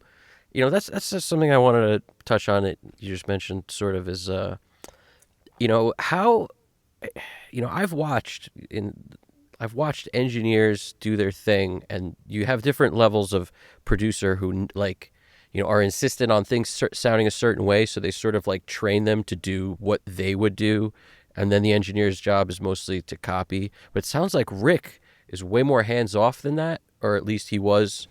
No, I wouldn't say that. No, Rick was very hands-on. He was very hands-on. But he'd be hands-on. He'd dial stuff in and everything, but then he'd challenge me to beat it a lot in the earlier, and as he trusted me more, because he loved competition, like whether it was pool or foosball or whatever, loved competition. So then it became, which was great for me in hindsight, because I had to start beating his sounds or guitar sounds, and then when we got Pro Tools, we started and bouncing back and forth, and I was a little more proficient with that and was really going in there. And he's like, "Well, try to do this," and then I'd tweak something in Pro Tools and send it back to tape, and we'd go back and forth, and so, in that sense, and he'd be hands off, like throwing me in the fire. When I say that, it was a lot about, setup stuff, making sure, patch based stuff and getting like that, where he wanted to see me flustered in how you're working quick and under the gun and getting things happening quickly and troubleshooting whatever needs to be troubleshooted with guitar amps, pedal, whatever it might have been. Headphones were always a thing. We had the worst headphones set up. It's unbelievable how we made the records and had a studio like that with the worst headphone setup. It's kind of ridiculous looking back on it. Like why we couldn't get that upgraded. So there was that sense of it. And when we got into overdubs, I got more hands-ons. But when we were the first few records like Pearl Jam Temple and things like that, he was nailing those drum sounds and getting those levels in particular. And then you immediately see what he's doing and, learning off him. Or I'd do some things and he'd come in and tweak them on me. He goes, "Why are you doing that?" Like, make you feel stupid, Right. Classic stuff. I used to love that. It would be a question of, so you do this? Why? That's like, it's, well, never thought about it like that. Well, you should. He was very particular, like the first day when I met him, when I was there, he, I don't know, I expected something more rock and roll and he's going to listen to my stuff and all this. And he handed me a physics book, which I have right back there. I should grab it and show it to you. Like, I'm tempted to. Go grab this it, dude. Thick University. I will. Hold on. Yeah, I'm just curious what we're talking about here. Who doesn't love a good physics book? You know what I'm saying?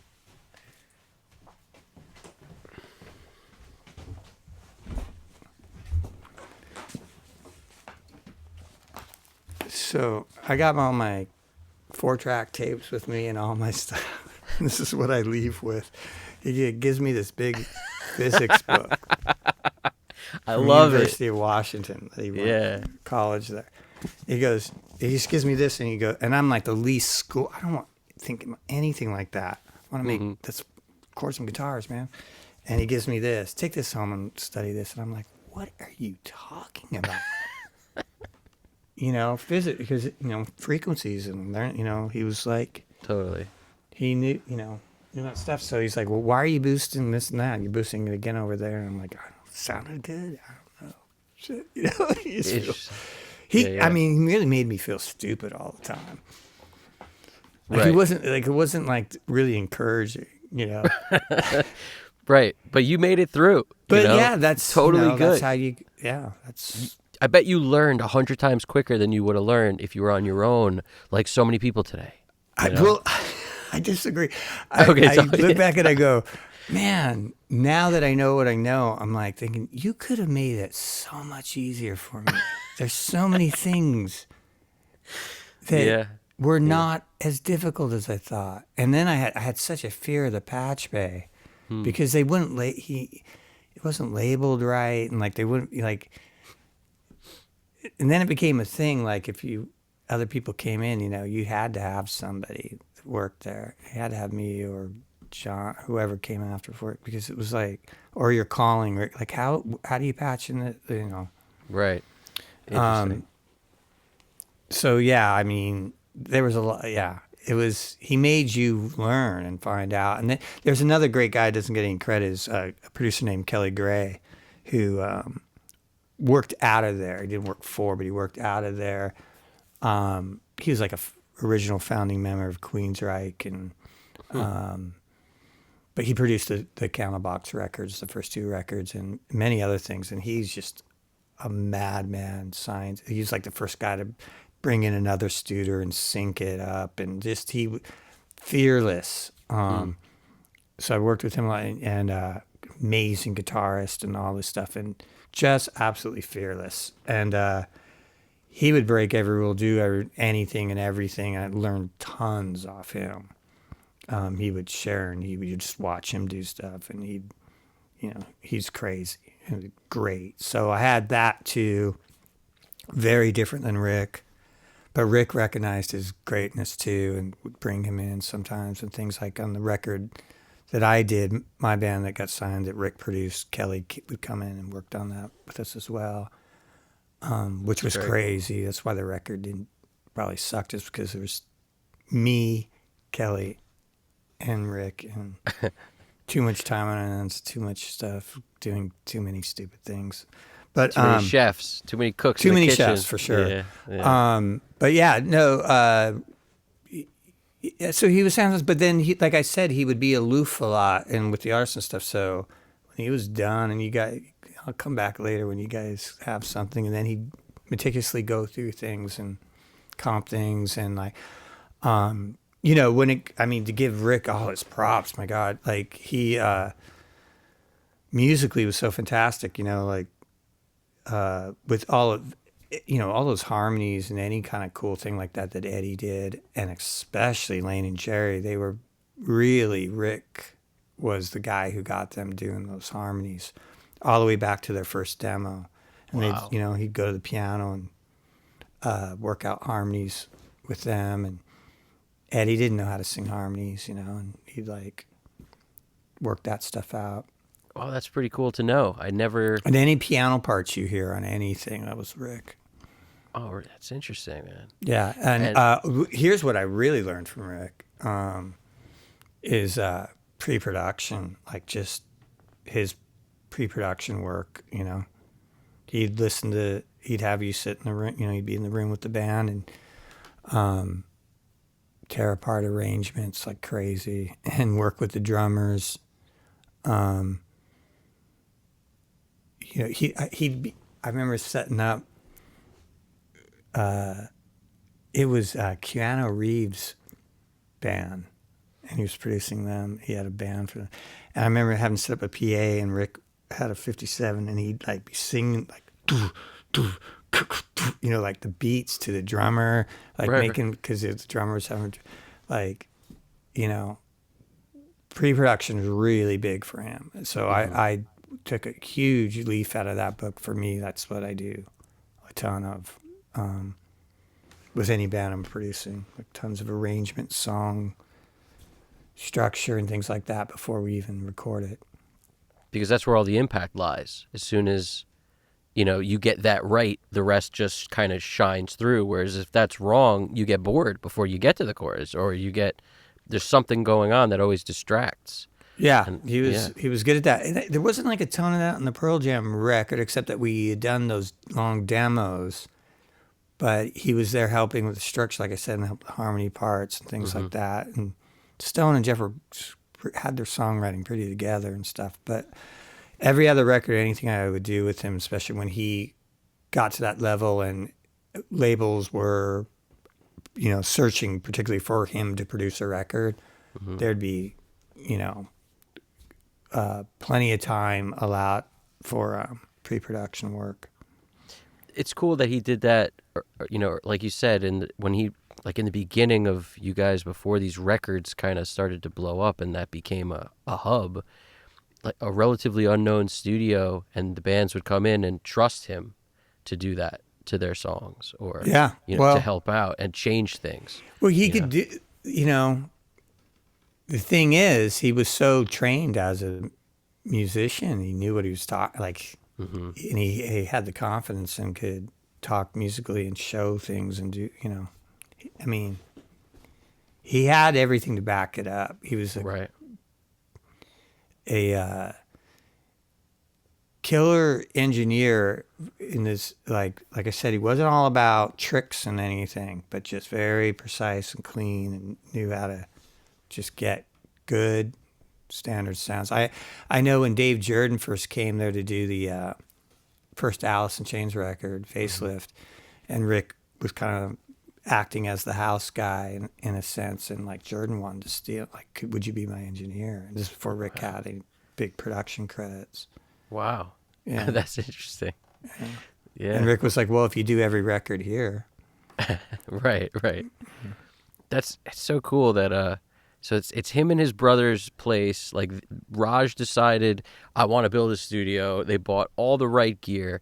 Like the presentation is so critical. Like you said, how R- it's r- yeah. What's Sorry. up? No, No, no, no. I don't want to. No, I'm curious what you have to say.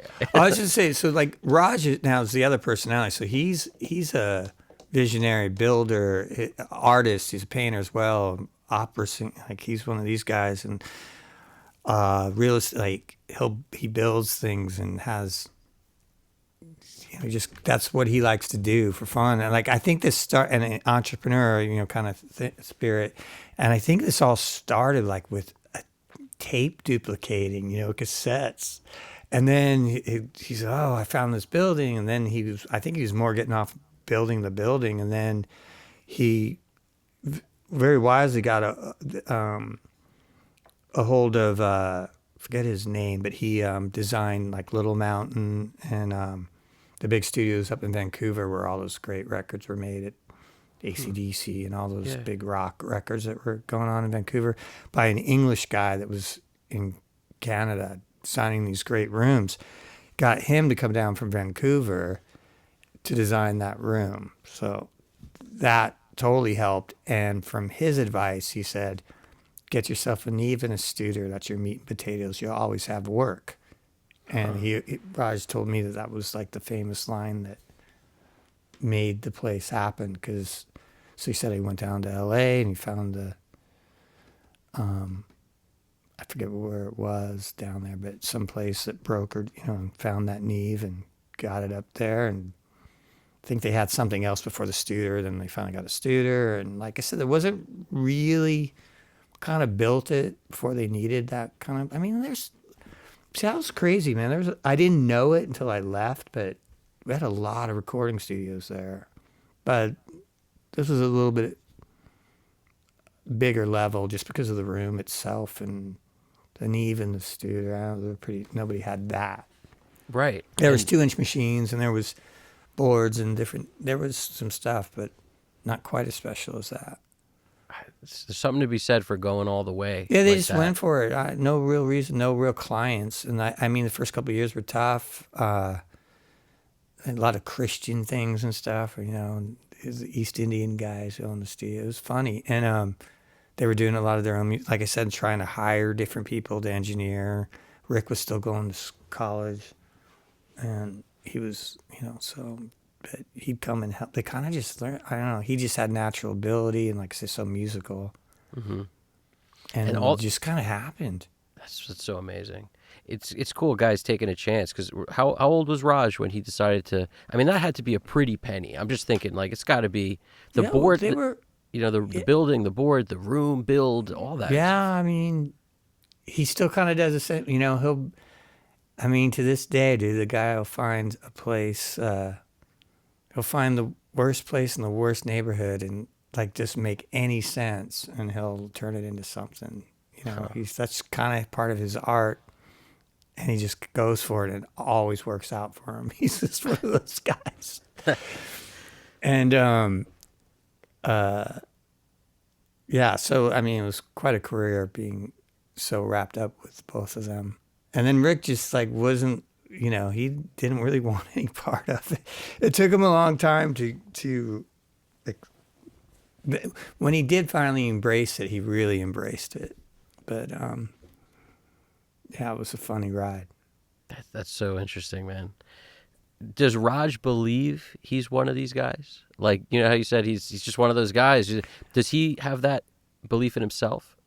Or is he somebody who doubts just like the rest of us? He definitely believes in himself. No, he has a different, he's just a lovable, get along with everybody kind of character, different kind of, Rick had his own thing going on, a little different personality. Mm-hmm. But funny enough, like I thought it was all over for him. I just talked to him last week, and he lives in Hawaii now. And he was telling me he was going to build another studio there, and I'm like, "What?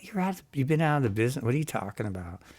Didn't really believe him, and I was and he was asking. This was like a year ago, and he was asking me, he was talking about getting something. I go, well, dude, don't get that. If you're gonna do it, get one of the new Neves or whatever, like the 5088. I just talked to him last week. He goes, yeah, I'm going to LA next week. I'm getting a 5088. I built that. I built the place. And I'm like, what are you talking about? And he sent me a picture. Built a place in Hawaii out of lava rock and stuff. Oh man. I go, for what? Right. I don't know. Maybe you'll come out. That's what he said. If you So build he just it, does, he's one of those dudes. build it, they will come. He worries about that later. He's like, he'll do it for himself. Like, so works cool. out for him. People need that, a little more of that. I mean, he's courageous. He's got the courage to just do what he wants to do and figure it out. And, That's he's awesome. had his ups and downs, but he's Raj, dude. Everybody knows he's got the golden touch. That's so cool. So cool to hear that. Yeah. Did you guys have a, like, I know, before like Tim Palmer was getting hired and stuff, when you would print the mix, did you have like an ATR or something? What were you guys printing to? We were printing to DAT. And cassettes. Yeah, because God, it must. I mean, did I start working there right when it was DAT? I almost don't remember. I remember we had a Studer 1/4" or 1/2". I think it was a 1/4". There upstairs, but we didn't really use that. I think we were already going to DAT. Interesting. If I remember right. When we did the Dirt record, so I don't know how many people know, but Dirt was recorded once with me and Rick, and then it was re-recorded. The label scrapped it, and I think they wanted Jordan to do it because Jordan had more success history. That happened a lot back then. Rick wasn't quite big enough. The labels wanted to stick with. They already had a hit with Jordan, or worked with him with Facelift.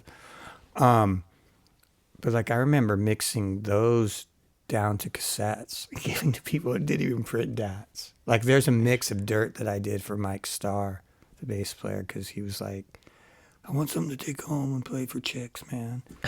And it's like I called, Rick wasn't there, and I called Rick. I said, hey, Mike wants a mix. He goes, yeah, just make him one off the monitor section. Right. So I did a mix of Dirt just with the rotary knobs on the monitor section. And I remember Mike called me years later, hey, can I get another copy of that? That's my favorite mix. I like it better than the record. I'm like, oh, wow, I really appreciate that. I go, but no, Mike, I did it to cassette. I just gave you a cassette that night. Like, I didn't even make one for me. Like, there's no copy. You have the cassette. Oh, wow. Oh, dude. Because I was about to ask you, I want to hear No, it. dude, if I would have thought, You didn't even make a I copy. didn't even know. Yeah. Yeah. That's yeah. crazy. God, if I only. But I just heard, funny, I just saw somebody post a demo from the Dirt demos, it said. And I was like, what? And I listened to it and I go, that very well could be from that. But like, who would have got it? How did it save? Did he make, I don't know. But I was like, wow. And then I'm thinking, well, there's no other Dirt demos except the ones we did. So maybe it's out there somewhere.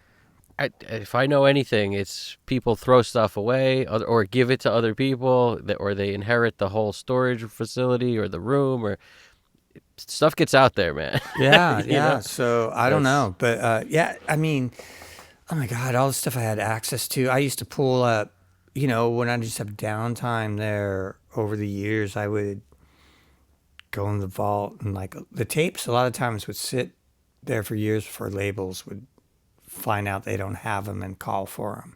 Wow. Yeah. Finally, one day, Rick, I remember, said, get all the tapes along the labels and send them to the labels. But for a long time, they were there. And like I'd pull out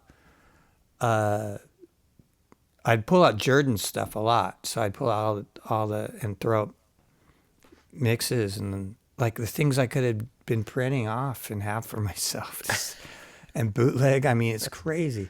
I didn't even think about it. Just didn't seem important then. Just didn't seem like anything or pictures I could have took or anything. There's no pictures of me with any of the guys in the studio or anything.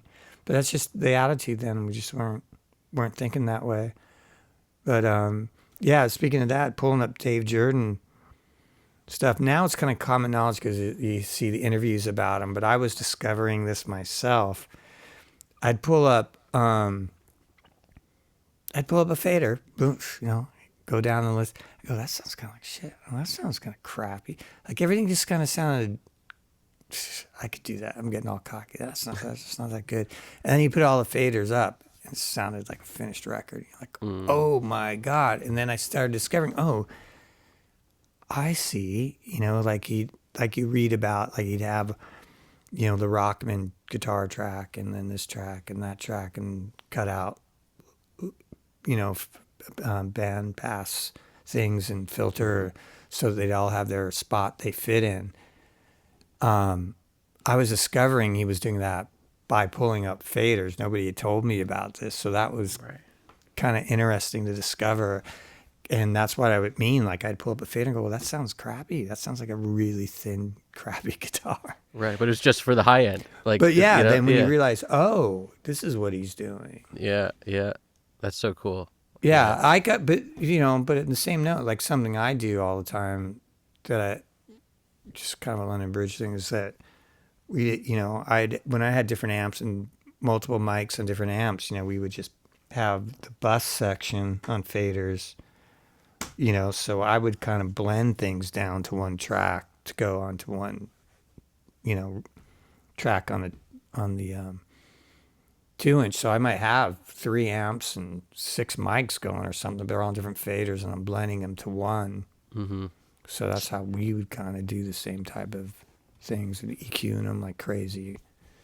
Right. So it would never exist in the form where you could pull it up and listen afterwards. It would be on one fader. We were dedicating it. That's how I've always worked. And when I go into the studio now and do that in places, immediately an engineer or somebody will be like, I'll have 10 guitar tracks for take one or whatever, because they'll print everything, and I'm used to like just putting it into one and then stacking them that way.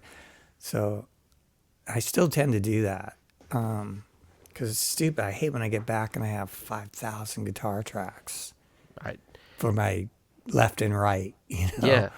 If nothing else, it gives you too many decisions to make now. It's like, we made that decision. I wanted to be one. Right. I'll blend them, get them. That sounds cool. Print it. Yeah. I love but that I idea. like having all those options and like bringing them up, but I don't want them all spread out. Mm-hmm. Like I don't want to know about that after the fact. Right. Makes total sense. I'm curious. I think I already know where you're coming from, but I don't know if other people do know where specifically you're coming from on this. But do you feel like the fidelity is lost? I just feel like when we went from tape to digital, how much of it is lost, or not the fidelity being lost, but the vibe, the flavor that we lose in substitute of higher fidelity. Like, where's the line of, in your opinion, what sounds to you like a record from what you're used to making when you were making these records that are undeniably, listenable? I mean, as far as gear wise, I mean, there's coming off 2-inch to like, especially if you're like mixing. Well, there was something to be said about DAT. I tell you, DAT's actually, I go back listen to DATs. DATs sound really good. But what do you think that is? What I is don't know. I mean, I'm so tempted all the time to get a DAT again and mix to them again and bring them out. Something about it, the converters that were going into, maybe we got used to that sound of the Tascams and the Panasonic converters or something. We had Tascams I had a Panasonic, but we had the Tascams at London Bridge. But I'll tell you, when you go, I might have told you this before, but when you go down to like Ampex 102R 1/4-inch, I mean, that just sounds like a record. And I think, definitely something to be said. A good aligned Studer and an Ampex through a Neve. Those things just sound like what our ears are accustomed to. Classic sounding records sound like. at the same time, now I think we're at an age and an era now. I think what we're doing now with plugins and the amount of how everything is so hyped, every channel and everything, and the two bus is so crazy hyped. I don't know if we can really go back. Like, I don't know if I could mix a record on a console coming off tape, with some outboard gear, even like Chris Algae with all his outboard and all that. I mean, maybe he can with his SSL and everything, but I don't know if I could, the way we were doing it, like, and compete with a modern record. It might sound cool for a certain thing, and if that's what you're going for, but if I was trying to compete with like whatever's on modern rock radio right now, and I was doing a band for that, I don't know if that would. I think the band would go, it doesn't sound done, it's not right. The label, I don't think it would be accepted. Interesting. That's interesting. Basically what you're saying is our ears have gotten used to overhyped and a lot more processing. Just and a now, lot more. I mean, nobody did what we did to bus. That is normal now. There's no way did you have all that outboard gear on your two bus. right. And especially like, you ask me, like, well, did Rick do any parallel compression, stuff like that? If we did do something like that, like, we'd be looking at each other like, whoa, wow, Yeah, right. Or if we were triggering a sample off, we rented the H3000 that had SC that had the sampling chip, and we were triggering something that was like crazy, So maybe later on when he had, the guys mixing like Chris Algae and whoever else on the SSLs doing more elaborate mixing, we definitely ended up, kind of being more of a tracking place, I guess. But plenty of mixes we did there, of course. And then we finally graduated. We did a hack job of retrofitting a automation in it with this stupid old computer. I never even ended up learning it. But you know what I'm saying? It's like now I just think that we're just in a different era. I'm just kind of getting to a point where I'm just accepting it and going with it, because now it's cool too. Like, I'm going, okay, this stuff, this is a thing, but it's definitely different, and I don't know. And I also think it's the quality of players and songwriting too. I still think it's a major factor in it, but as for strictly engineering, strictly mixing stuff, we're just in an era of this kind of plug-in galores. Yeah, that makes sense. And if you don't, people say, well, I just don't. I try not to stuff. I'm like, but honestly, like, then if I go A/B or reference it to something that the band wants, and that's what you're doing now. You're mixing, most, at least in my world, most clients are, bands. You're not hired by a label or an A&R guy or management coming with their 2 cents. There's a band paying for it, and they want stuff to sound like whoever they're into. And that stuff's processed. Right. I mean, a lot of the hard metal stuff and everything, it's basically, everything is sampled, replaced, and right, or amp simmed, and yeah. Well, there's different levels of the stuff we're talking about too. It's like you could still over process a lot and then have some sort of outward chain after, or any version thereof, right? There's so many different ways to manipulate it, but the thought process in what you're saying makes a lot of sense, which is that things, the more we hear music that these bands that anybody's working with is listening to, like, they're listening to bands that are overhyped or whatever you want to call it, very compressed, very processed, lots of an endless amount of plugins on every channel, and you're trying to make that somehow, compete with an analog mix. It might not hold up, in the same way. Absolutely. Yeah, and the analog plugins that are imitating analog stuff don't really sound analog, but they have a different thing. So we're getting accustomed to that, and I'm liking that. Oh, I know what that plugin does. Yeah. And you know, like I say, it depends what style of music you're doing completely. I'm talking about rock and modern rock and stuff like that. But you know, you get into, you know, the other music I really love personally is a lot of electronic stuff, and you know, you listen to some of the new YouTube producers I see on here doing stuff in Ableton and everything, that it's like there are no rules. Like Hmm. they go so extreme, and it is so cool to me. I'm like, holy shit.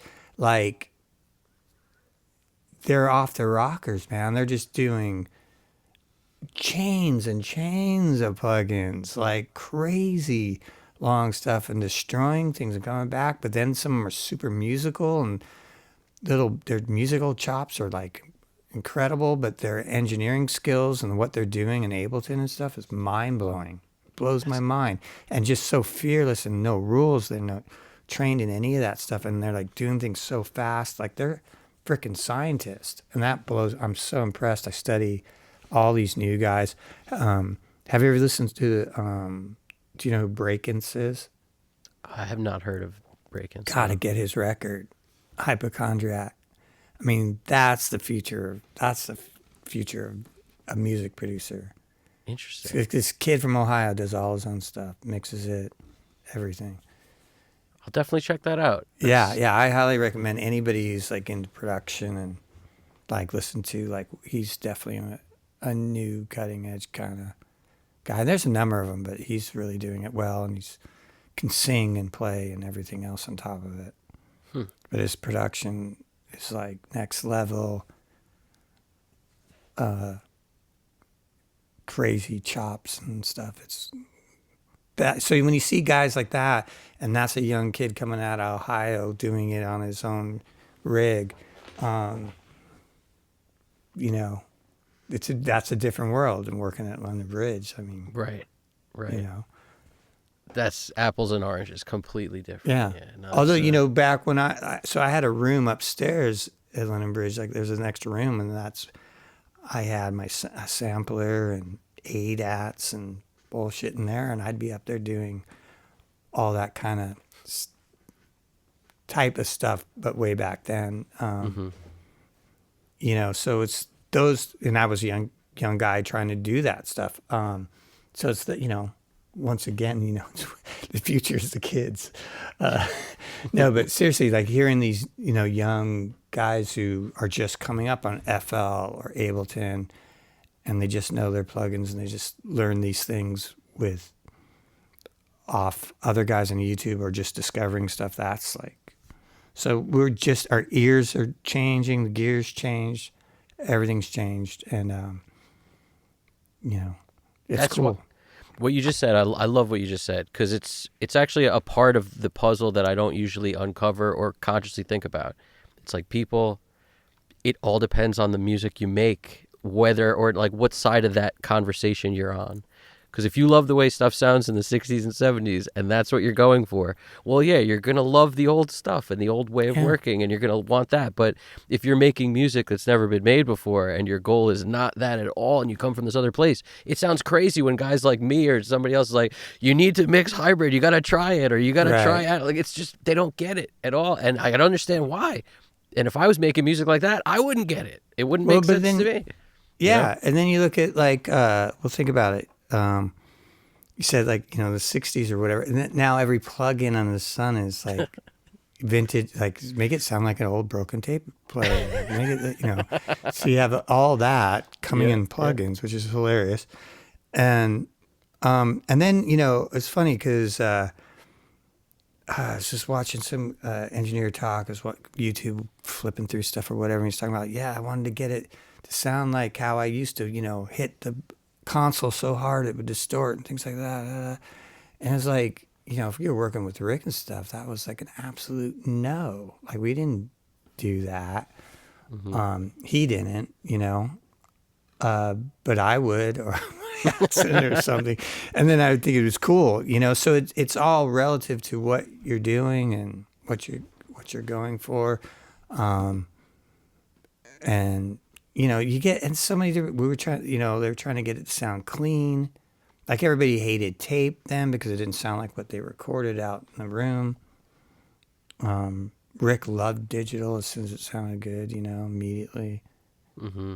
So but that was his thing. If you were doing punk rock, Mudhoney didn't want to come to London Bridge.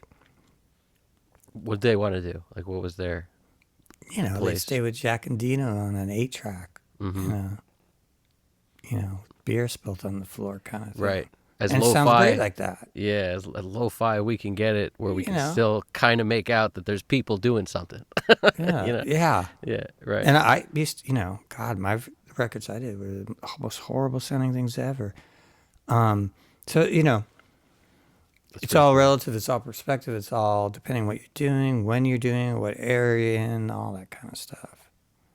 I think you actually added like the most complete outlook on that I've really, thought about yet. Because every time, like, I guess it's the stuff that I'm working on or whatever, but for a long time I tried to make my in the box mixes like where I was so happy that I wouldn't ever consider using the hybrid workflow again. And then, all it took was trying the hybrid like one time, and I was like, no, I'm still very much partial to what this is doing, and no matter what I do, I still kind of get to that place where I can't. I don't. When I A and B, I'm never happy with the in the box one compared to the hybrid. Like I'm always still there, but I feel like it's like you said, a symptom of what I'm doing, the music I'm doing, and what my ears want it to be. It's just a symptom of that. That's really. I have that with tape for a long time. Now I'm over it, but I was fighting that for a long time. I'd go back and I'd hear something come off the studio, and I'd go, man,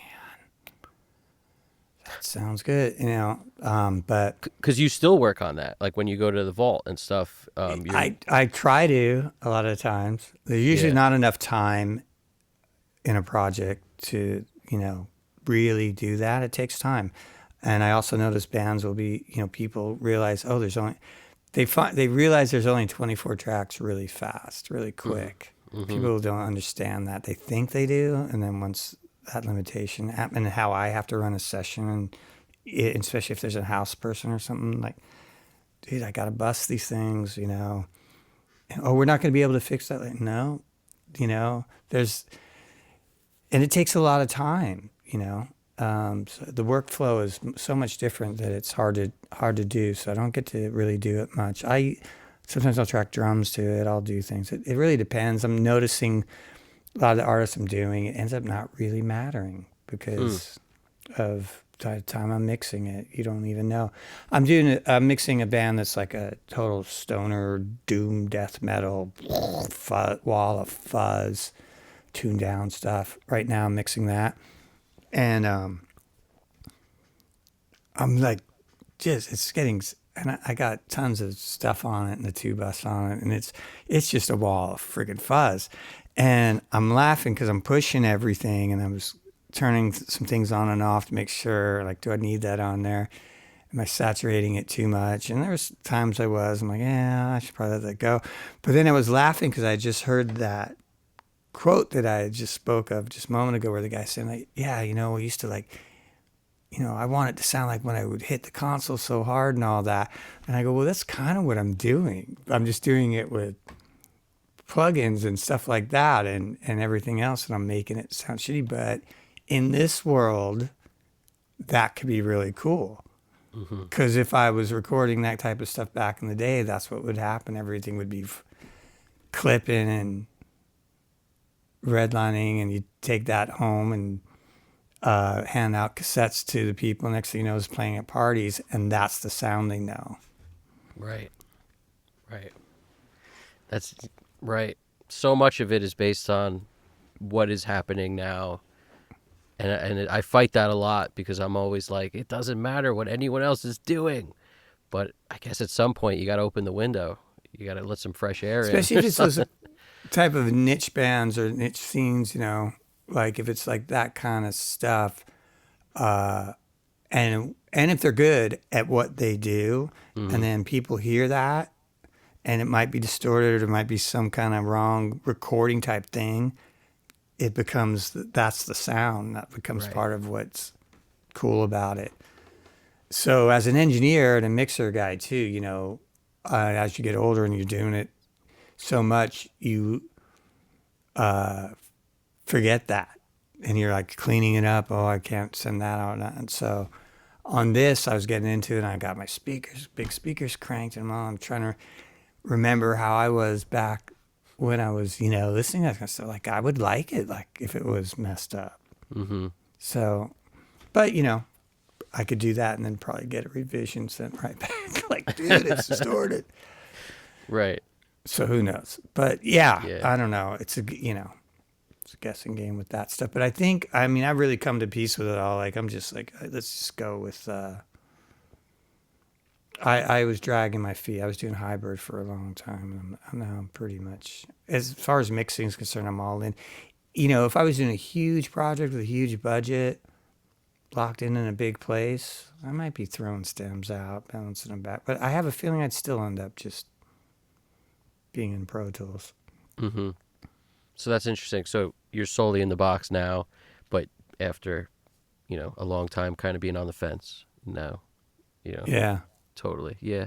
I hear you, man. I've got the right, and it took a while too. I think it was just collecting and knowing, getting the right plugins that I know now, and getting Mm-hmm. better at it, and Yeah. things like that. That I think I feel like now if I didn't have my system, I couldn't mix a record, which is kind of sad. But yeah, I feel handicapped if I didn't have all my plug-in weapons now. Right. Well, it's like But anything. That's your Neve now. Like you need yeah, that. Like you need the yeah. Neve. You need that. I Like you need mean, your student. truly, it's really become that. But it's been, a lot of, plugins getting better, finding different ones, using different ones in different ways over mix after mix after mix, honing it in, Mm-hmm. discovering different things or how I can imitate. I think some benefit I have over maybe, people say I've used just about every piece of hardware Mm-hmm. at one time or another and recorded in enough different studios, from Electric Lady to like tons of places in LA and London. And I, I own my own gear, my own studios that I know most of the plugins, whatever they're designed to sound like, don't. Mm-hmm.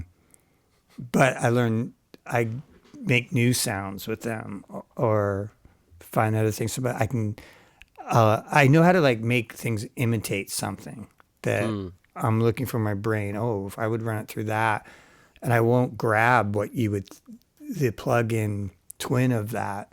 It might be something completely different, but I'm going for that sound. How important do you think that is? Like knowing what you want something to sound like before you touch anything, or do you go into it kind of feeling your way around, and then Oh, I kind of feel my way around for sure. okay, so it reveals itself as you're working on it Yeah, compared to always knowing ahead of time. yeah. I never used a template or anything. I'm pulling stuff up as I Mm-hmm. go. I mean, I have some go-tos, of course, mostly on the mix bus, but and I do color a lot. Like, so I guess that's my hangover from the analog world and stuff. Like, I have to have a lot of color and texture to stuff. Like, I'm not a very clean Mm-hmm. mixer Where in do that regard. where do you add that in the chain? Are you adding your color like harmonic stuff first? Are you adding it last on individial tracks? Are you putting it on a mix? If I'm mixing something that's getting sent to me, yeah, I'm Yeah. like adding. I'm usually like, how do I make this sound? I start adding character and color to it. That's just kind of my style. So Mm-hmm. if that's something you want, then I'm not that guy.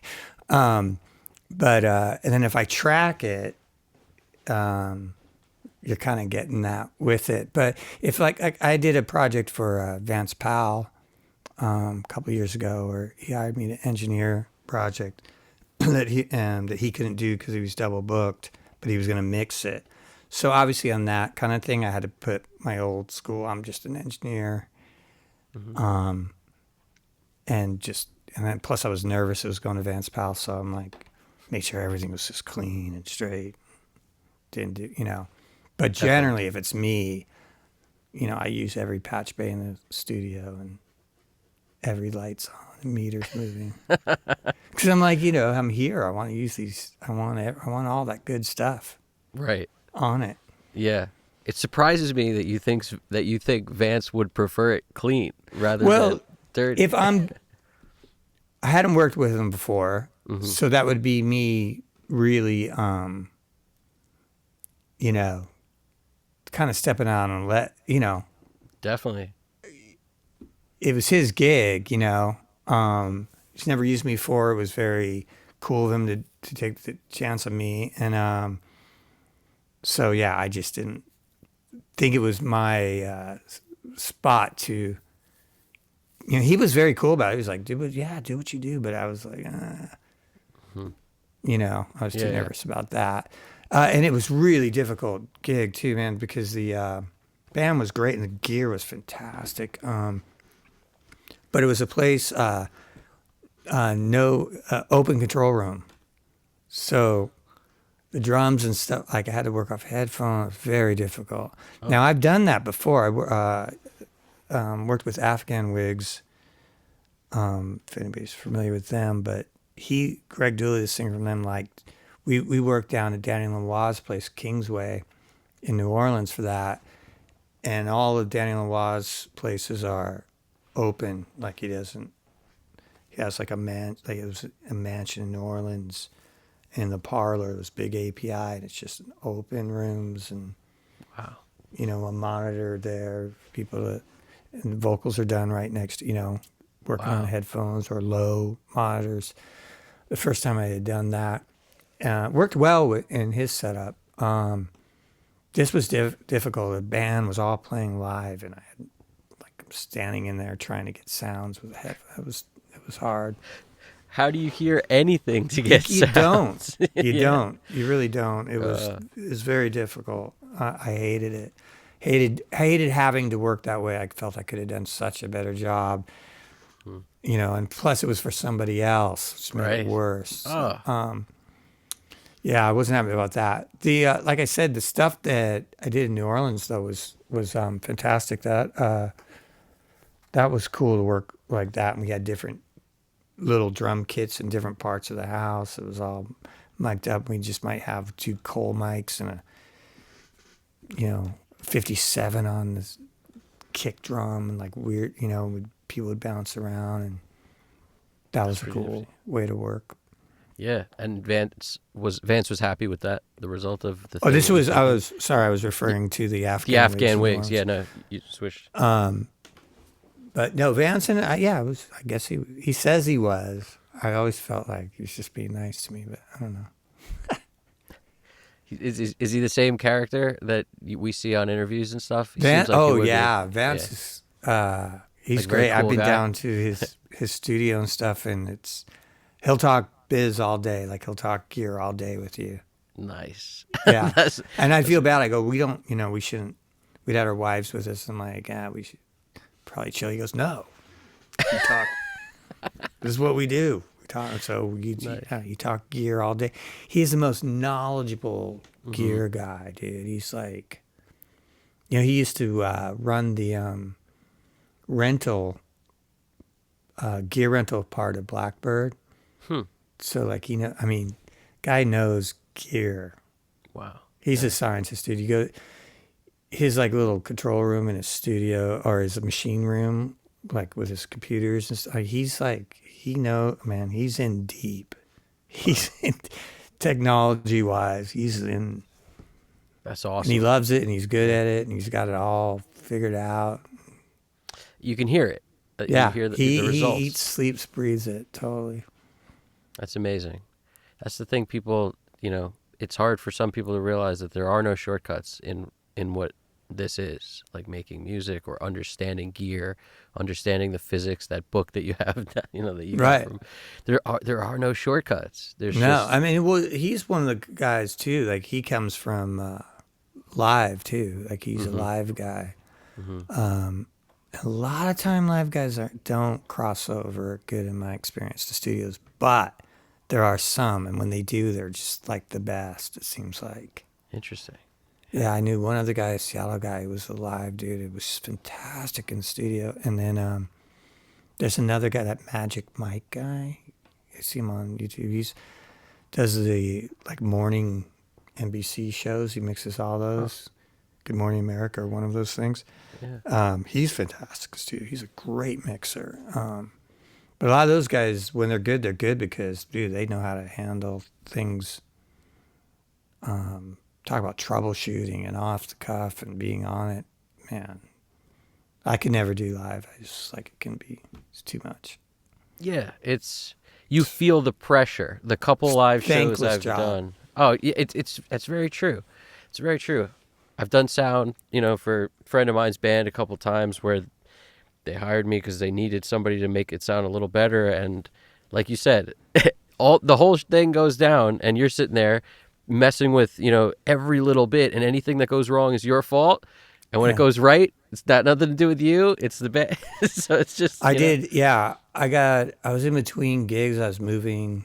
I think I was coming back from Los Angeles to Seattle or something, and I got offered to work at this big club place, big one called Showbox in Seattle, and maybe do sound, and then we'll get you doing front house. I'm like, oh, maybe I should. Maybe it's a good money gig. I should be doing this.